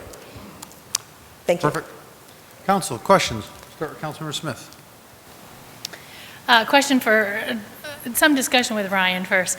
Ryan, I want to first thank you. I read through the P&Z notes, and it looks like you and your team, Martin's team, worked really well with P&Z to make sure that they were able to ask all their questions, got all of their answers. I appreciate the fact that Commissioner Sharp is here tonight. I really appreciate what you had to say because I learned some additional things in terms of the shared fees across the amenities, so that was really good. I had a lot of questions when I first started looking at this, but through the emails of questions that Councilmember Chapados asked and the answers that you provided, excellent there, through what Michael Sharp had to say and the answers you provided to him, I'm down to one question. Well, actually two. One just came up in terms of my understanding of the lot number is that you were approved through Pinal County for a specific number, which I believe is 2408. Was that the number? But you didn't have in your plans that number. And so you're approved for 2408, but your original plans did not have that number. So now the reason you're saying, and I think the confusing part for a lot of residents is that you're saying the lot number hasn't changed. Your change increases from your original plan, but not to what you were approved for Pinal County. Am I interpreting that correctly? That is correct. Okay. Just as, Mayor Price, Member Smith. Just as today, if you decide to approve this PAD amendment, that they would be approved for up to 404 lots within these 4 parcels, that doesn't necessarily mean that they'll be platted to the 404 lots. There still has to be technical feasibility as we go through that process. Sure. But I think the confusion is just in what you were originally approved for versus what you originally had platted for. Thank you. So here's my second question, which is of the biggest concern for me. When I read the engineering report and I saw the concern over level of service F, well, so I know what that means because I am heavily for the RTA for State Route 347 and not getting to service level F. And so that's very concerning to me. And it talked about a lot of different, and I think this was Commissioner Sharp's concern too in terms of transportation. It spoke to me in terms of the questions that the engineer was asking or the alternatives that he was proposing, and how is that incorporated in what we approve here tonight? Because I can tell you that if what we're saying is what is being proposed is going to create service level F, then I'm very, very concerned about that. So I'd like to understand the process. How are we going to fix that problem? And then maybe also hearing from you, or Ryan, maybe you can answer the question. How does that affect us budget-wise in terms of maintaining the additional level of service? Mayor Price, Councilmember Smith. So the level of service F is something that does have to be addressed through the way that that intersection is either designed, additional intersections are accommodated for to serve these parcels. And it is the obligation of the city engineer to make sure that no level of service F ever is approved through the plating process. And that is something that we try to make clear through the stipulation. Also, just to be clear, the transportation impact analysis, had that been fully revised through this process and if we held up the applicant for that revision, it still wouldn't have been an accepted document along with this approval. So it's kind of just a document that we can say, you made a good attempt, you brought us some good facts that we can do an evaluation on, but ultimately we need to see this thing revised before any technical decisions can be made. And maybe the applicant would like to expand more on that. Yes. Good evening, Mayor, council members. I'm Shane Grazer with Cuppernell Development. I represent Starwood Land Ventures. Speaking to the TIA was originally done about 12 years ago, and as we started to get into it, we saw that the data is out of date now, in a lot of cases dramatically overstated. For example, traffic counts along Honeycutt were estimated to be around 36,000, and per city data, it's only about 10,000 in actuality. So there's some confusion right now that exists. What are the true counts? And that's why we pressed pause. We're paying for a new traffic impact analysis. They're going out and doing new counts. So that's why there's kind of the delay. We don't have the exact answers tonight is because we're doing an updated analysis, and it will be coming as we go through our replatting process. We'll have to address it more specifically at that point. Now, taking that aside, at this point, whether this is approved tonight or not, that intersection is going to fail at a level of F service. So it's an issue that needs to be addressed whether we get this approved or not approved tonight. Now, the typical way that you would solve that problem is by adding a traffic signal at that location. Well, as you may be aware, the distance between your existing proposed future traffic signal at Honeycutt and Smith Inky, you don't want two traffic signals within a couple of 100 feet of each other. No one wants to stop that quickly next to each other. Then the other issue is there's some high tension power lines that are running along Honeycutt, as well as drainage infrastructure that's there. So one of our proposed solutions, if you recall, one of the slides showed an out of parcel 18 out of Smith Inc. or onto Smith Inc. So as we work through the engineering solutions, once this is approved, we're trying to figure out, is it an out through 18 that helps relieve the level of F service? Is it a traffic signal? We're hoping that once we get revised studies in, that the counts will show, you know what, it isn't performing at a level F. So that's some technical engineering analysis that will be the next step after we get the zoning approval. So if I understand what you said correctly, the process that takes place even after this approval ensures us that we're not going to reach a level F.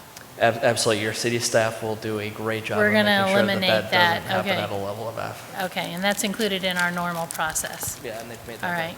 And Mayor and Councilwoman, if I may, it's stipulated too. So Thank you. yes, so they have to take care of that problem. I'm glad you identified it. Thank you. Thank you. Okay. And so, Ryan, in terms of the budget and impact of supporting that additional housing that's going in, what has the department talked about what that means? And it might be part of Mr. Fay's department, actually.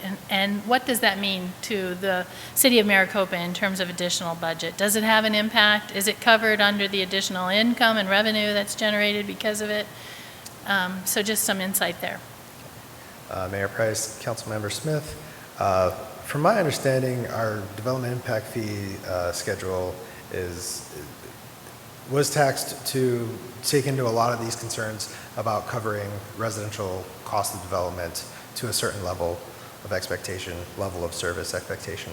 All these parameters that go into defining development impact fees. Does this proposal improve or hurt that overall outcome? That's beyond really the scope of staff's analysis that the zoning code asks us to present or consider in this application. Additional comment on that. Whether it's approved or not, there'll still be the same amount of linear feet. We're taking over something that's already halfway built. It's already graded. The perimeter walls are in. A lot of the sewer and water infrastructure's in.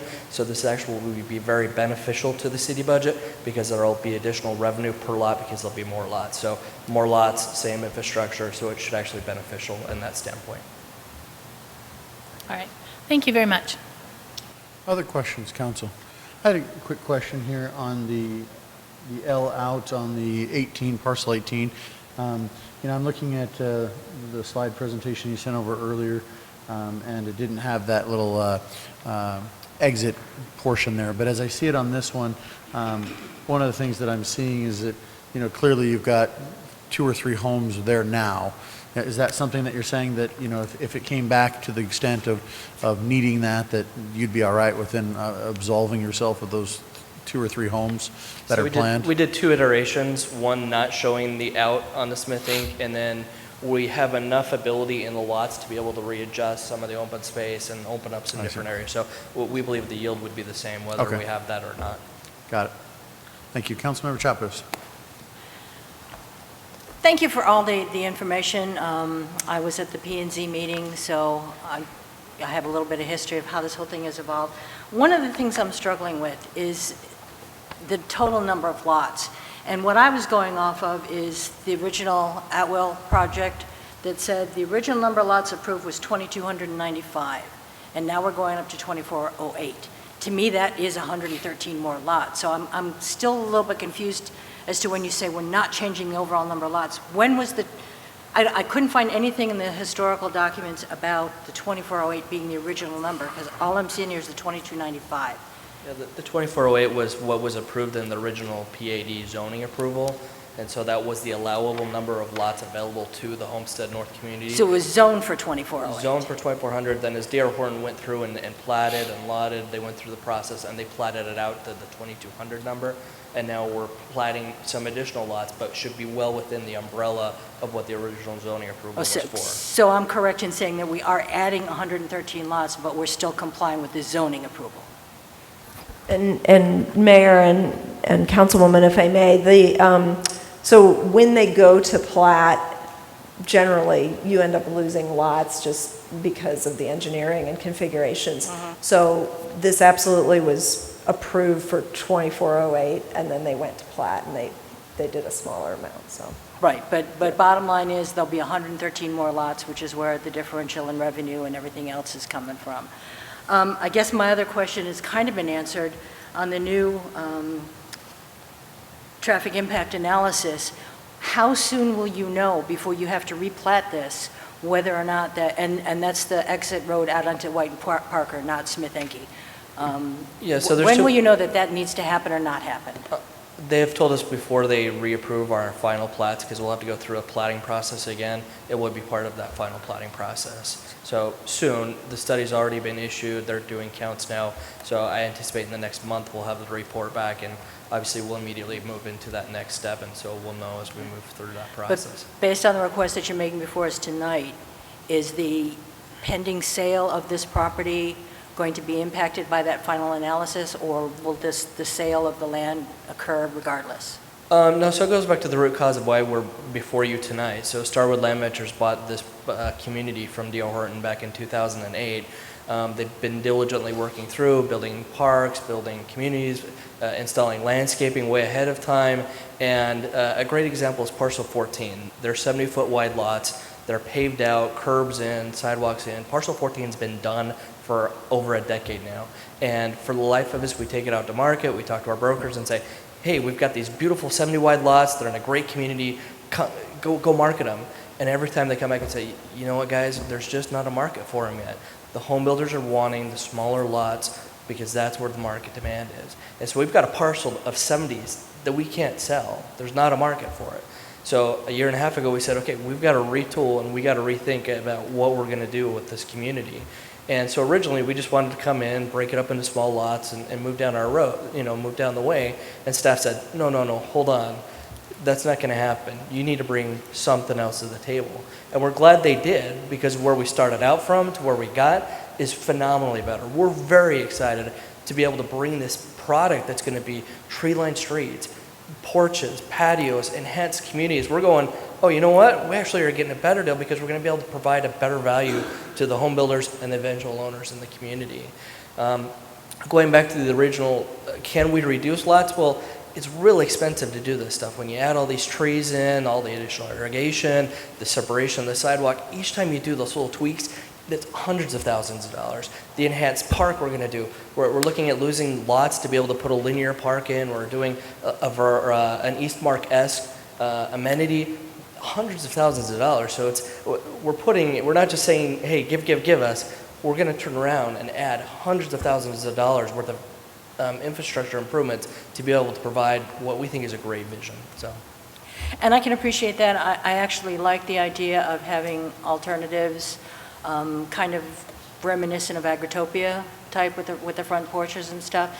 But one of my concerns goes back to several of the comments made by residents at Homestead during the P&Z meeting, and just looking at it from purely a public safety standpoint. With parking only on one side, help me understand, when a builder goes in to build the lots, how do you decide which side is parking? Because I think that might be a selling point that may be a detractor or maybe a positive thing. Sometimes people don't like a lot of cars parked in front of their streets, but because we're adding 114 lots to these various parcels, and just based on the numbers that Commissioner Sharp put forth, there is the potential to increase traffic congestion, to also have people crossing the street to get in and out. I mean, nowadays, I think if you drive through any of the communities in Maricopa, 2 cars per family, if you've got adult drivers, is almost unheard of. So I'm not saying that that's reason that I would not approve this. It's just a concern. So help me understand, when you talk to the potential builders, how does that public safety aspect factor into their eventual designs and building? Yeah, absolutely. So let's take first, how many cars can you park on that lot?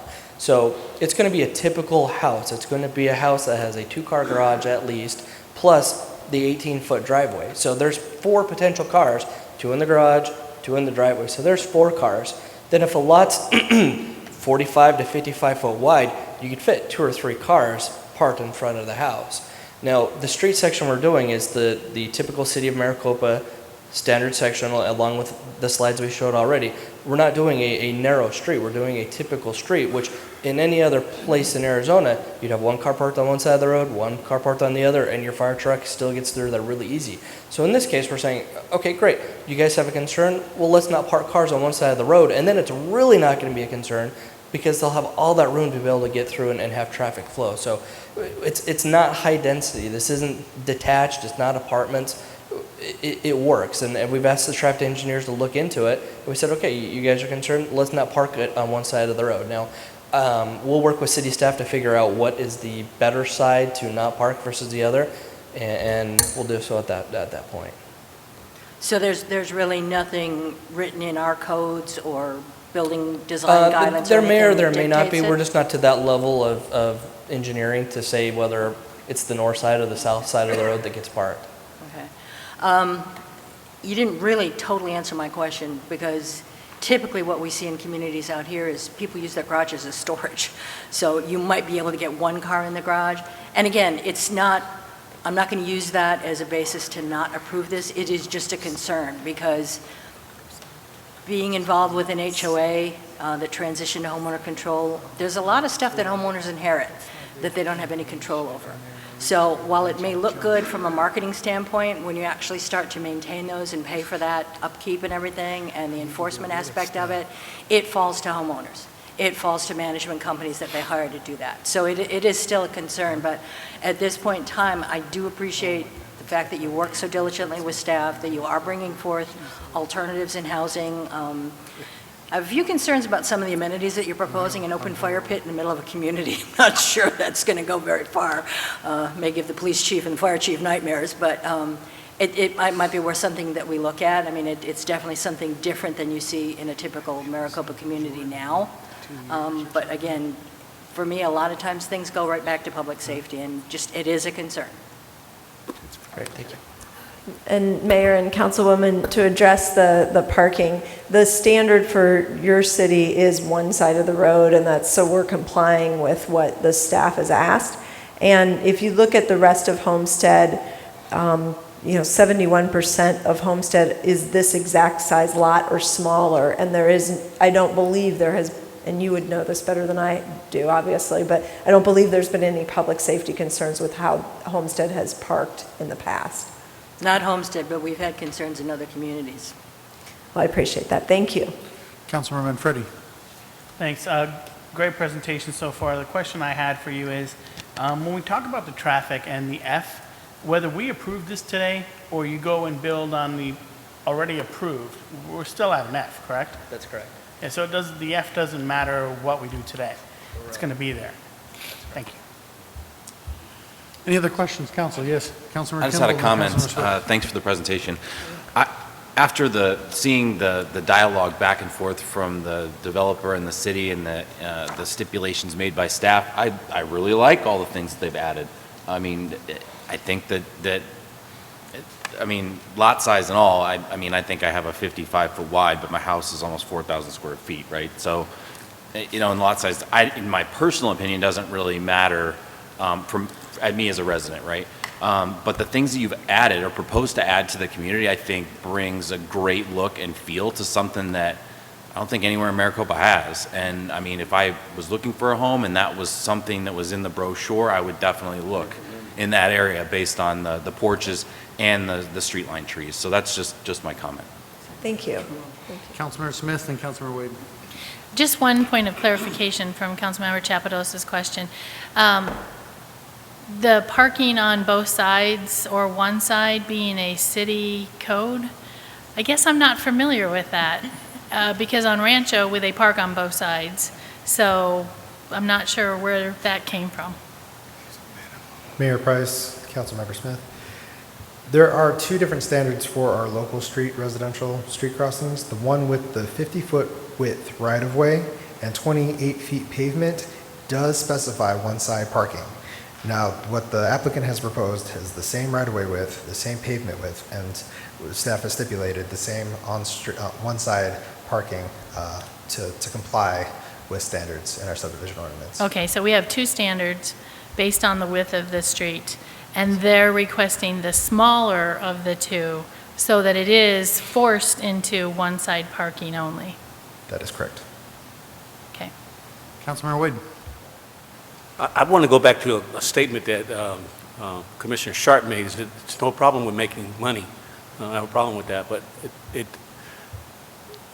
it does seem like the motivation is to increase more lots so that it can be more profitable in the process. And I just have some concerns about that. That's a statement. But the question that I have is more so even during P&Z, and it keeps bugging me, and I haven't quite heard it yet in terms of the trees and the maintenance of the trees and the impact that that's going to have on the parcel itself and the homeowners.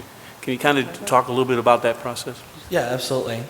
So the way we plan on having it set up is that the front yard landscaping, including that park area, will be installed by the home builder. We'll be sure that it's a high level because it will be written into the CCNRs that it has so many trees, that it's low water usage, and that it meets the plant count requirements. So the home builder will install it. It will be irrigated to the homeowner's irrigation system, and so it will just be maintained by the homeowner. So installed by the home builder, maintained by the homeowner. So it's not an additional burden to the city or to the HOA. It will be maintained by the homeowner. Will the homeowner have an option to have the tree or not? No, it will be an obligation that they have a tree, and it will be specified what type of tree it is so that we can maintain conformity throughout each parcel. And then we're enhancing diversity and saying each parcel will have a different tree, so we have a little bit of variety in the parcels, but each parcel will maintain the uniform look. Then the other thing I forgot to mention is we are keeping the depth of the lot at 125 feet, which is normally an 80-foot wide lot depth. So the homeowner is going to have a really big, ample backyard. So it's a plus to the homeowner that, they may be a little bit squished here, but they're going to have a very ample backyard. So a large backyard and a front porch on the front. Yeah. Okay. Sounds like a great place to live. Okay. All right. Thank you. Councilmember Smith. Just one follow-up question. The rest of Homestead North Does it have the same street widths as what's being proposed in? Yes. Okay, thank you. That helps me a lot. And just one point of reference, Cobblestone has an ordinance, their CCNRs, where they're forced to have a specific tree along each street, and each resident is required to maintain it, and it actually looks beautiful. So that would be one comparison to make in terms of Cobblestone. You know, the way I see this is that, this is about diversity in housing. And remember, the city was built on the backbone of HOAs and the explosion that we went through, where we went from 1,200 people who lived out here to, throw as many homes up as you possibly can. I think that in those early days, while it was important that we worked very closely with our builders, at the same time, I think we missed some of the diversity that some of the other areas around the valley have. And I think that's what makes them unique. And so I think that as we move forward in looking at the variety that people are looking for, we can't just have nothing but cookie cutter style homes and expect that people want to have anything but a starter home here. I think we have to have homes that people can move into that are a different size, of different lot widths and different amenities that are offered. Had the opportunity just this past weekend to speak with a developer who is pretty much on our doorstep to bring smaller homes, even than these, to the area. And, a specialized development, not something in an existing PAD, but rather something right from the get-go. And so, truly it does speak to the fact that the market shows the need for it, and I think that we have to be responsive to that. I think that we also have to be careful and certainly do our due diligence in an area like this where the PAD was initially, laid out. But at the end of the day, we have to create the perception of being flexible to move with the changing conditions, while simultaneously, creating standards that are applicable to those who want to move in or move out, or, their conditions change, or just have something different.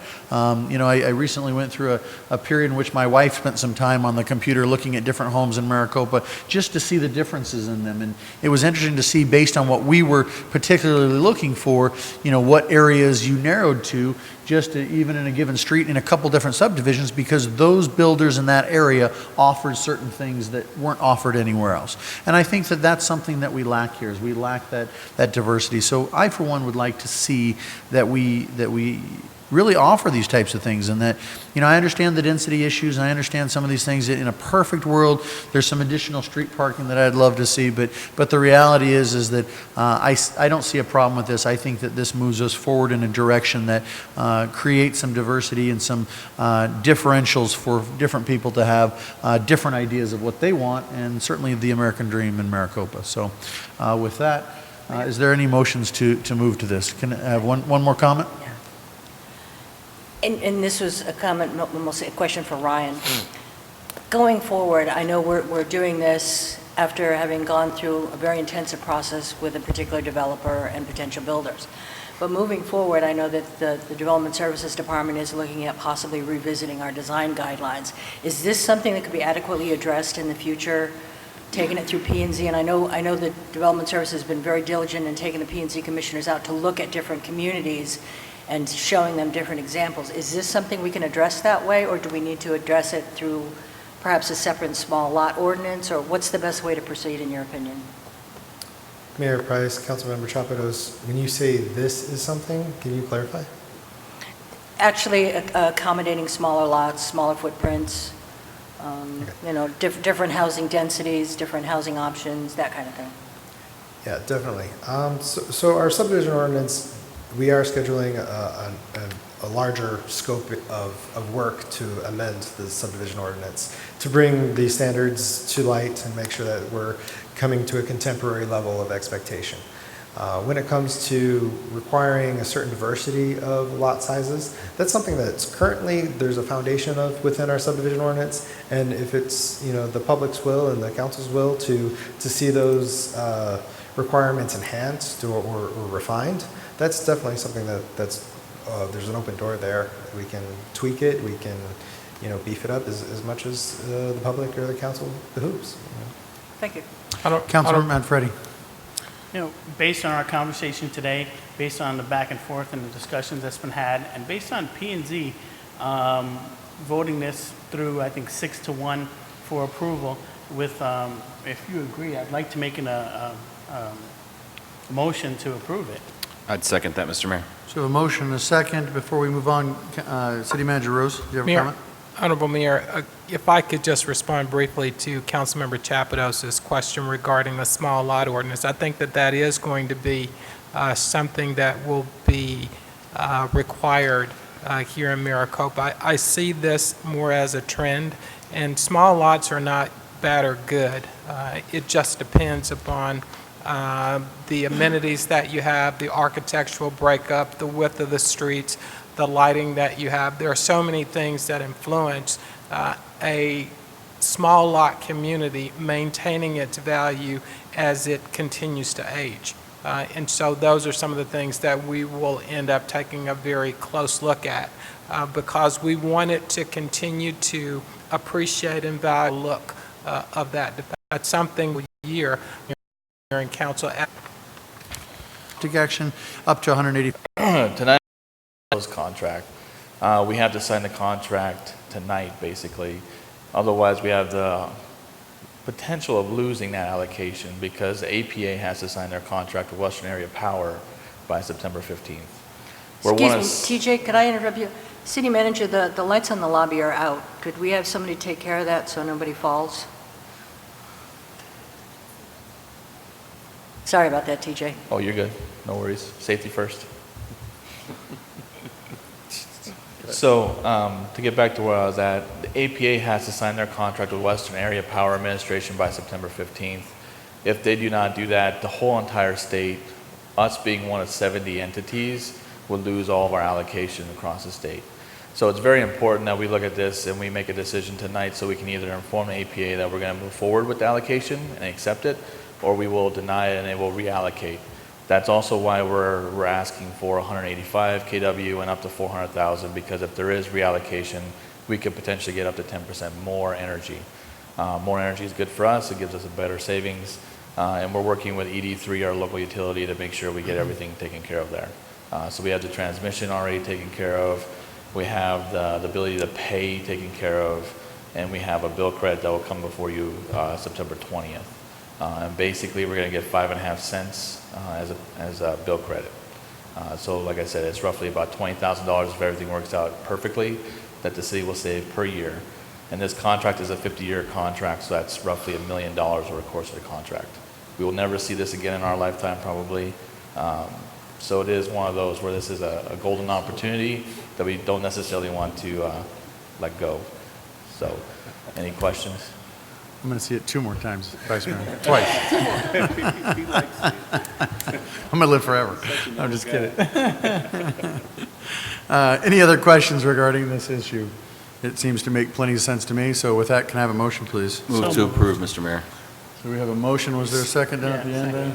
Sorry, they're beating you to it, guys. A motion and a second. Any further discussion on this item? All in favor say aye. Aye. Any opposed? That motion carries. Thank you very much, TJ. Appreciate it. This is 10.6. This is an ordinance of the Mayor and City Council of the City of Maricopa amending Section 2-82 of the Maricopa City Code to add the Veterans Affairs Committee as a standing committee. This is discussion and action. Honorable Mayor, leading this one off. On August the 16th, during a work session, you discussed the potential of creating a Veterans Affairs Committee. That was based upon 2 things. One is a clear mission statement. The other was establishing guiding principles, which I would like to just read into the record. The first principle was sponsor and coordinate an annual event to provide veteran and their dependents with information on benefits available to them at federal, state, and local levels. Number 2, sponsor and support events and activities that demonstrate support for veterans and active military.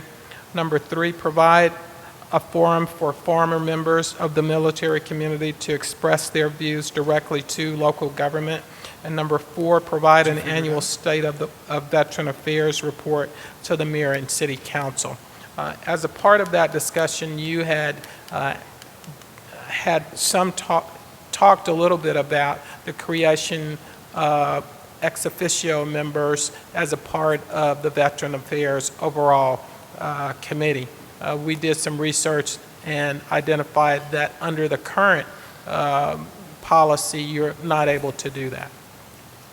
So we have brought forward, based upon the work session discussion, simply creating the commission or committee as the policies exist today, knowing that we would move forward with the creation of the guiding principles during the first meeting of the committee if it's approved. Council, I would questions take any on that? questions that you have. Yes, Councilmember Chapados. Gregory, one of the things I'd like to see added based on what the current code reads is Veterans Affairs Advisory Committee when we codify it. The other thing is, based on the conversations we had at the August meeting, I put forth some suggestions for council to discuss in terms of being able to expand the members on a standing committee, and my recommendation is only for standing committees, not boards or commissions, to allow us to appoint an additional members up to 14, but making them non-voting members. And I think one of my reasons for that is I would also like to recommend that we consider that for the age-friendly committee because of the special events that are associated with those two groups. Those are very intensive. I don't think it's fair to take that burden on and pass it on to staff at this point. But if we can set up a mechanism, and maybe it's as simple as just having the 7, but then creating an ad hoc committee, I think that would help alleviate that concern and that problem. So are those, just out of curiosity, Councilman Chapados, are those the only 2 committees that they would apply to? Currently, yes, but I could see envisioning in the future there may be more that come up. So that's one thing to consider. I mean, right now, the age-friendly does at least 2 events, one monthly and one annually, and the veterans would be the stand-down days and anything else that veterans wanted to do. We're also considering a diversity committee in the future, which would be directly connected with several events that we already currently do, as well as possible new ones. Thank you. Councilmember Wood.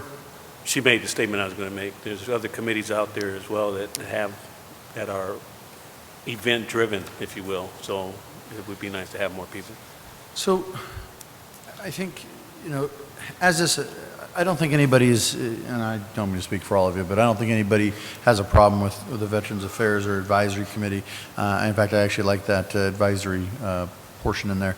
I think that works wonderfully. The only reason I brought up the suggestion of having additional members was the fact that, I'm trying to think of all the different people that we have in this city that work with veterans, and they, the purpose of this, and this is something else I was going to mention into this ordinance, Gregory, is that I guess it's not necessarily have to be in the ordinance, but I'd certainly like it to be the guiding principles of the committee themselves. So, as we outlay kind of the bylaws of that committee, that we put those in there as things that we're working on, right? That's kind of the strategic plan of what that committee's purpose is. And it can always be expanded or contracted, but kind of go off of those. But the only thing I was thinking about having the additional members is that, I don't want it to be death by committee. But I don't want it to be the fact that we can't fill every slot, right? And so therefore it establishes purposes of quorum, and then it becomes problematic, and so we can't ever meet because we're supposed to have, 14 people in this committee and only 6 showed up, and that's not what I want to have happen. But at the same time, I think about all the people that work that are in different angles of the Veterans Affairs, and I think of all the different sides of folks that want a seat at that table. And so that was the whole purpose of that recommendation. Now, whether council decides to take it further, I think that I do have some concerns with, I think that while I do envision the future, I kind of would like to see that I'd like to see that we stipulate which committees that we may want to do this for, or we list them out in the ordinance, as we move forward here. If we decide to add that portion to it where we expand these standing committees, again, not the boards and commissions, but as these standing committees, that they can potentially do that. But I think that takes council action on each of those, because some of them it may be germane and some of them it may not, and that may evolve over time. And I think at the same point, it's important to understand that we probably ought to figure out also, again, those 7 core members, and if we're expanding it to 14, then not all are voting members, right? So if, again, speaking specifically to the Veterans Affairs Committee here, that we have the ability to have 14 if we so want, but they are ex officio. They have a seat at the table. Their opinions and everything about them is important to have those resources to contribute to that. But rather we have the 7 that are the voting members based on the fact that it's easier to establish quorum. It's easier for us as a council to tack them on as they're coterminous with our terms, those types of things. So I just think that we need to be careful in how we do that. We don't enlarge it so much on every committee that it becomes unwieldy. Exactly. But I have no problem with us giving us the freedom if we specify which committees we may want to enlarge over time. And to your point, Councilmember Wade, on the diversity committee that may come up that you were just talking about, and you had mentioned that the other things are happening there, from stuff that you've already put, and it'd be nice to have extra hands on there. Maybe that's something that we bring to the council and say, well, we really need this to be 12 people, or we need this to be 10 people or whatever. And so we can incrementally expand it as we have that need, rather than just having to blanket say, these committees go from 7 to 14. You see what I'm saying? But rather we're giving ourselves options, but we don't have to go to that full measure, but rather we're giving ourselves those incremental increases. So same with the Veterans Committee. If all we have is 12 people that really want, then we pick those 7 from our standpoint that we're going to make coterminous with our terms. Those are the ones that have the voting rights, but everybody else is ex officio, and we as a council approve a slate or something along those lines as we've kind of figured out a way to go through that. But again, I think having their voice at the table is important. I just think we have to be careful in how we do it so that we don't kill ourselves death by committee. Councilwoman Chapados. Dennis, what would be could we amend the code to leave all the standing committees at 7, but create a new clause that allows council to create an ad hoc committee which supplements existing standing committees for up to an additional 7 that we could possibly take action by as a consent item? They're ex officio, they're non-voting members, but it gives us that capacity to increase for a specific task. Can we do that?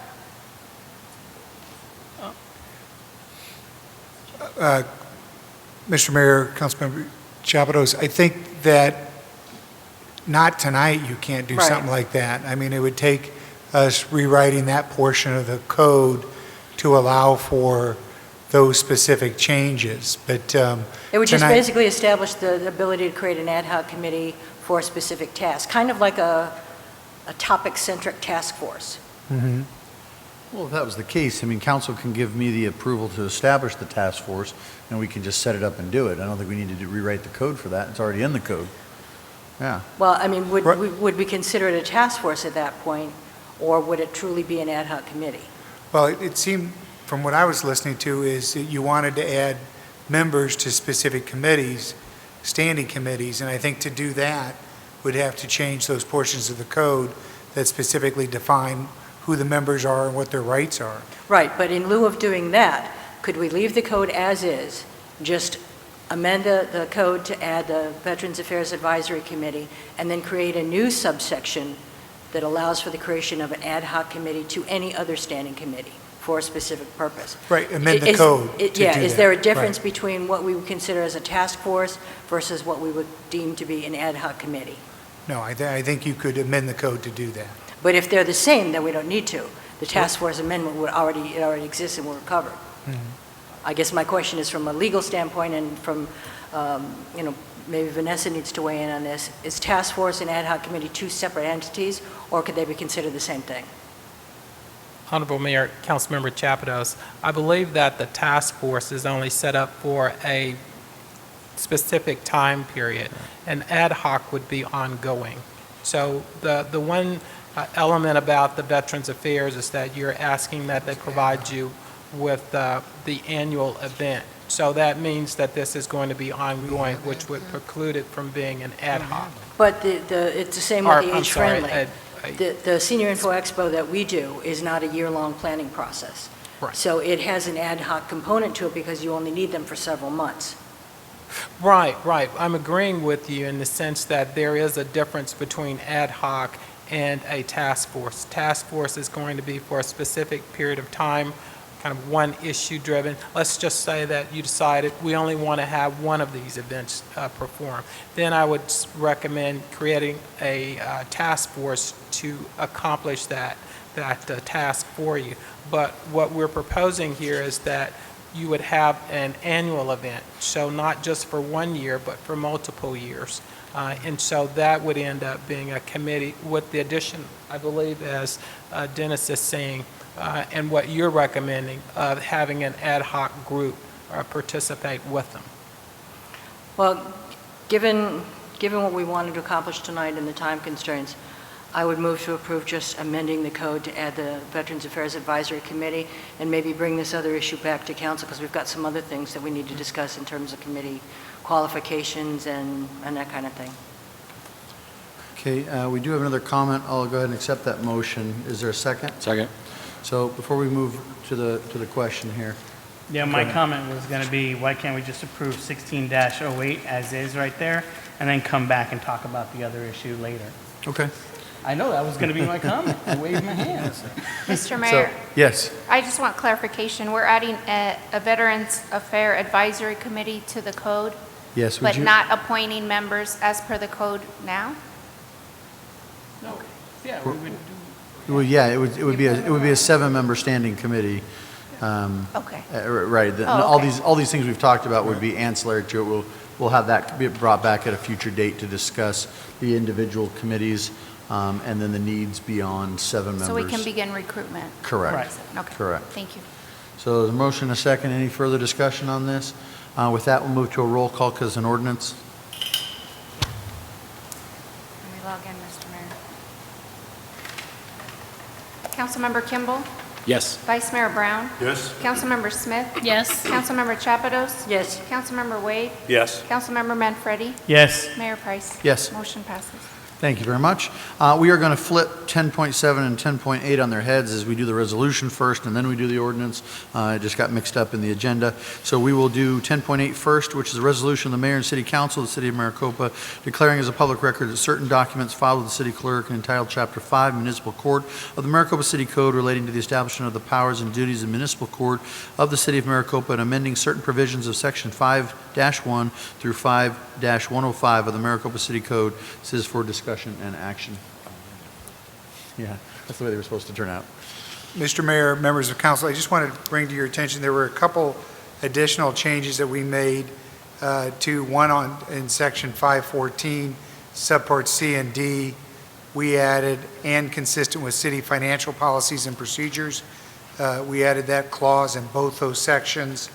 And the other change, we made mandatory the assessment of the jury fees and costs. So it was mandatory before. We had proposed to make it discretionary, but we removed the discretionary may and left it mandatory shall. Other than that, all the changes are the same. It's to really clear up Chapter 5. It goes to defining who can serve as presiding judge, who can serve as a judge pro tem in the city court, and if you have any questions, I'd be happy to answer them. Council questions, Councilmember Smith. Yes, thank you, Mayor. I was fine with all of the changes except for those changes made in section 5-32, where we eliminated the need for any experience. Well, in Mr. Mayor, Councilmember Smith, I think what we had done there, and I think it's just kind of where this code originated. This code really originated, I think we took it from the city of Gilbert, but with a combined court in the IGA we have with Pinal County right now, we're trying to use the justice of the peace. So under our old code, it was 5 years full-time experience, and the judge who was elected didn't have that qualification. So this is really, I think, trying to say if they're a member in good standing with the state bar, that they could serve as our presiding city judge. It's kind of similar to a Superior Court judge. A lot of Superior Court judges get appointed being lawyers and don't have any judicial experience, and all of a sudden they're either on the Superior Court or the Court of Appeals or something like that. So I think we're just trying to broaden who we can appoint as our presiding judge. I know the current city judge in Casa Grande had absolutely no experience, and I think has been there for a couple years now. And the reason I learned of that, because he was one of the finalists to be the Superior Court judge, but I'd heard a lot of good things about what he had done in Casa Grande since he's been there. So I'm not sure that qualification of that full-time experience was really something that we needed. I think obviously as we move forward in council interviews and decides who's going to be the presiding judge, I think those are all factors they're going to want to look to, because the judge has to run personnel issues inside his court, or she also has to run the budget. So I think council is going to want to look at all those issues before you appoint somebody. But it's like Judge Riggs, who's now our interim presiding judge. When he became the justice of the peace for the Maricopa Justice Court, he had no full-time judging experience. He had served as a judge, and he had done a lot of judicial work in different courts around, but he didn't have full-time experience. Right. I remember us talking about it in terms of the 5 years, indicating that he had approximately 2 to 3 years, and I don't recall us talking about the full-time versus part-time, but right. It seemed important. But what I hear you saying is that on a regular basis, judges are either appointed for Supreme Court or with no judge experience out of their legal offices, and there's really not a major problem. Well, and I don't think so. In fairness to the judges, though, they also have to fairly quickly finish judicial school, which I think, I'm not sure how long it runs. I don't know if it's a month or 2 month long course, but within that first year of them being on the bench, they're required to finish the judicial school that's sponsored by the Supreme Court of the state of Arizona. So And that's they true do get a lot of very quick training and things like that. And that's true for this position here as well. Right. I think Judge Riggs has already, I think he completed that a long time ago. Okay. Thank you. Yes, Councilmember Chapados. Dennis, I know there was a question that was brought to our attention about possibly recovering fees for transportation costs. Because we're in the unique position where we don't have a jail here, is that something that we should add to this code? Is that recoverable? We're not completely sure. We quickly looked at that issue today, and we're not sure that's recoverable under the state statute.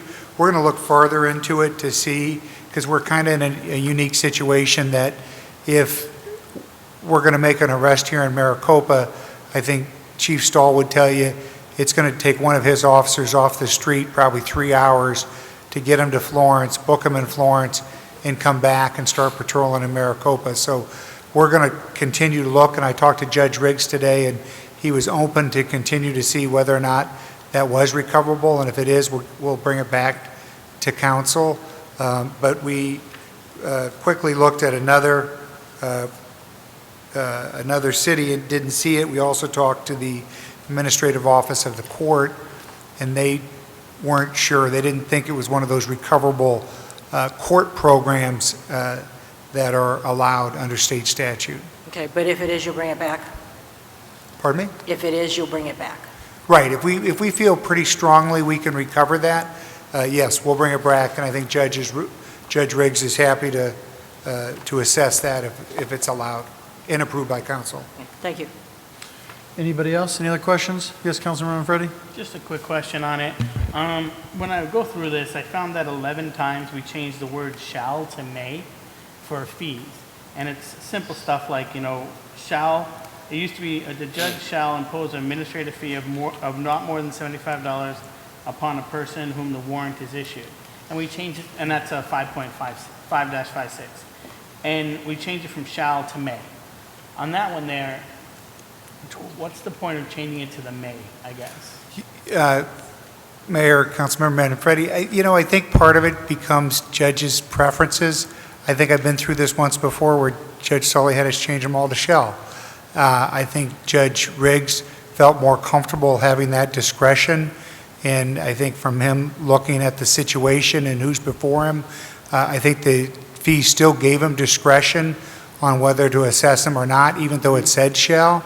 But I thought he felt more comfortable if we were going to come in and make some changes here. We allowed him to, give us suggestions on other changes that he wanted. And so those were some of his suggested changes. Other questions on that? And if you look at, Council, and if I can direct your attention to section 554, where we never made any changes, that's where council had given the authority to the judge to waive any or all fees. So basically, the changing it from shall to may just makes it in line with 5-54, because they can waive anything. right, yeah, either, I think we go either, we have gone either way, so. Yeah, but we left one as may, so I don't, okay. The jury fee, and I can tell you why we left the jury fee, and I think it was a good point raised by Chief Stahl. Some, attorneys that are defending their clients will look and see, if I push this till the end, am I going to get a better deal? Am I not going to get a better deal before a trial? And at least now, if they look at our code, they're going to say, wait, if I try to settle this the day of trial, I'm going to get hit for all the jury fees and court costs that were incurred. Right, but based on 5-54, they might not. We hope they're not thorough. All right, Any other questions? With that, can we have a motion? so moved. Take the motion. Councilmember Wade, take the second. Any further discussion on this? Seeing none, all in favor say aye. Aye. Any opposed? The resolution passes. So that'll take us to 10.7 or 10.8, which is the ordinance 16-09, an ordinance of the mayor and city council of the city of Maricopa, Arizona, adopting chapter 5 municipal court by reference and amending certain provisions of the sections 5-1 through 5-105 of the Maricopa City Code and providing for the severability and the effective date thereof. This is for discussion and action. It's the exact same thing we just talked about. So if you don't have any other questions, can we have a motion to approve, please? So moved. Motion and a second. Any further discussion on that? If not, move to the roll call, please. Councilmember Smith? Yes. Councilmember Wade? Yes. Councilmember Chapados? Yes. Vice Mayor Brown? Yes. Councilmember Manfredi? Yes. Councilmember Kimball? Yes. Mayor Price? Yes. Motion passes.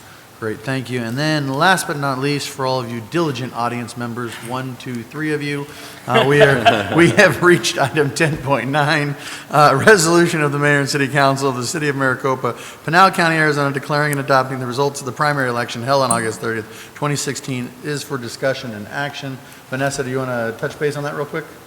Yeah, Mr. Mayor, members of the council, before you tonight is the resolution to canvass the vote of the August 30th primary election. The results showed that we had 4,906 ballots cast. Mayor Price was elected outright, and Councilmember Nancy Smith. And then the next top 4 will move forward to the general election, November 8th. That's Julia Gussie, Marvin Brown, Dan Frank, and Bridger Kimball. Have any questions? Any questions on that? Pretty straightforward. With that, can I have a motion, please? So moved, Mr. Mayor. Motion and a second. Any further discussion? All in favor say aye. Aye. Any opposed? There it is. You have it. Congratulations, Councilmember Smith. We're off and running. With that, can I have a motion to adjourn, please? So moved. Second. Motion and a second. All in favor say aye. Aye. Any opposed? Motion carries. See you in 2 weeks. Oh, okay.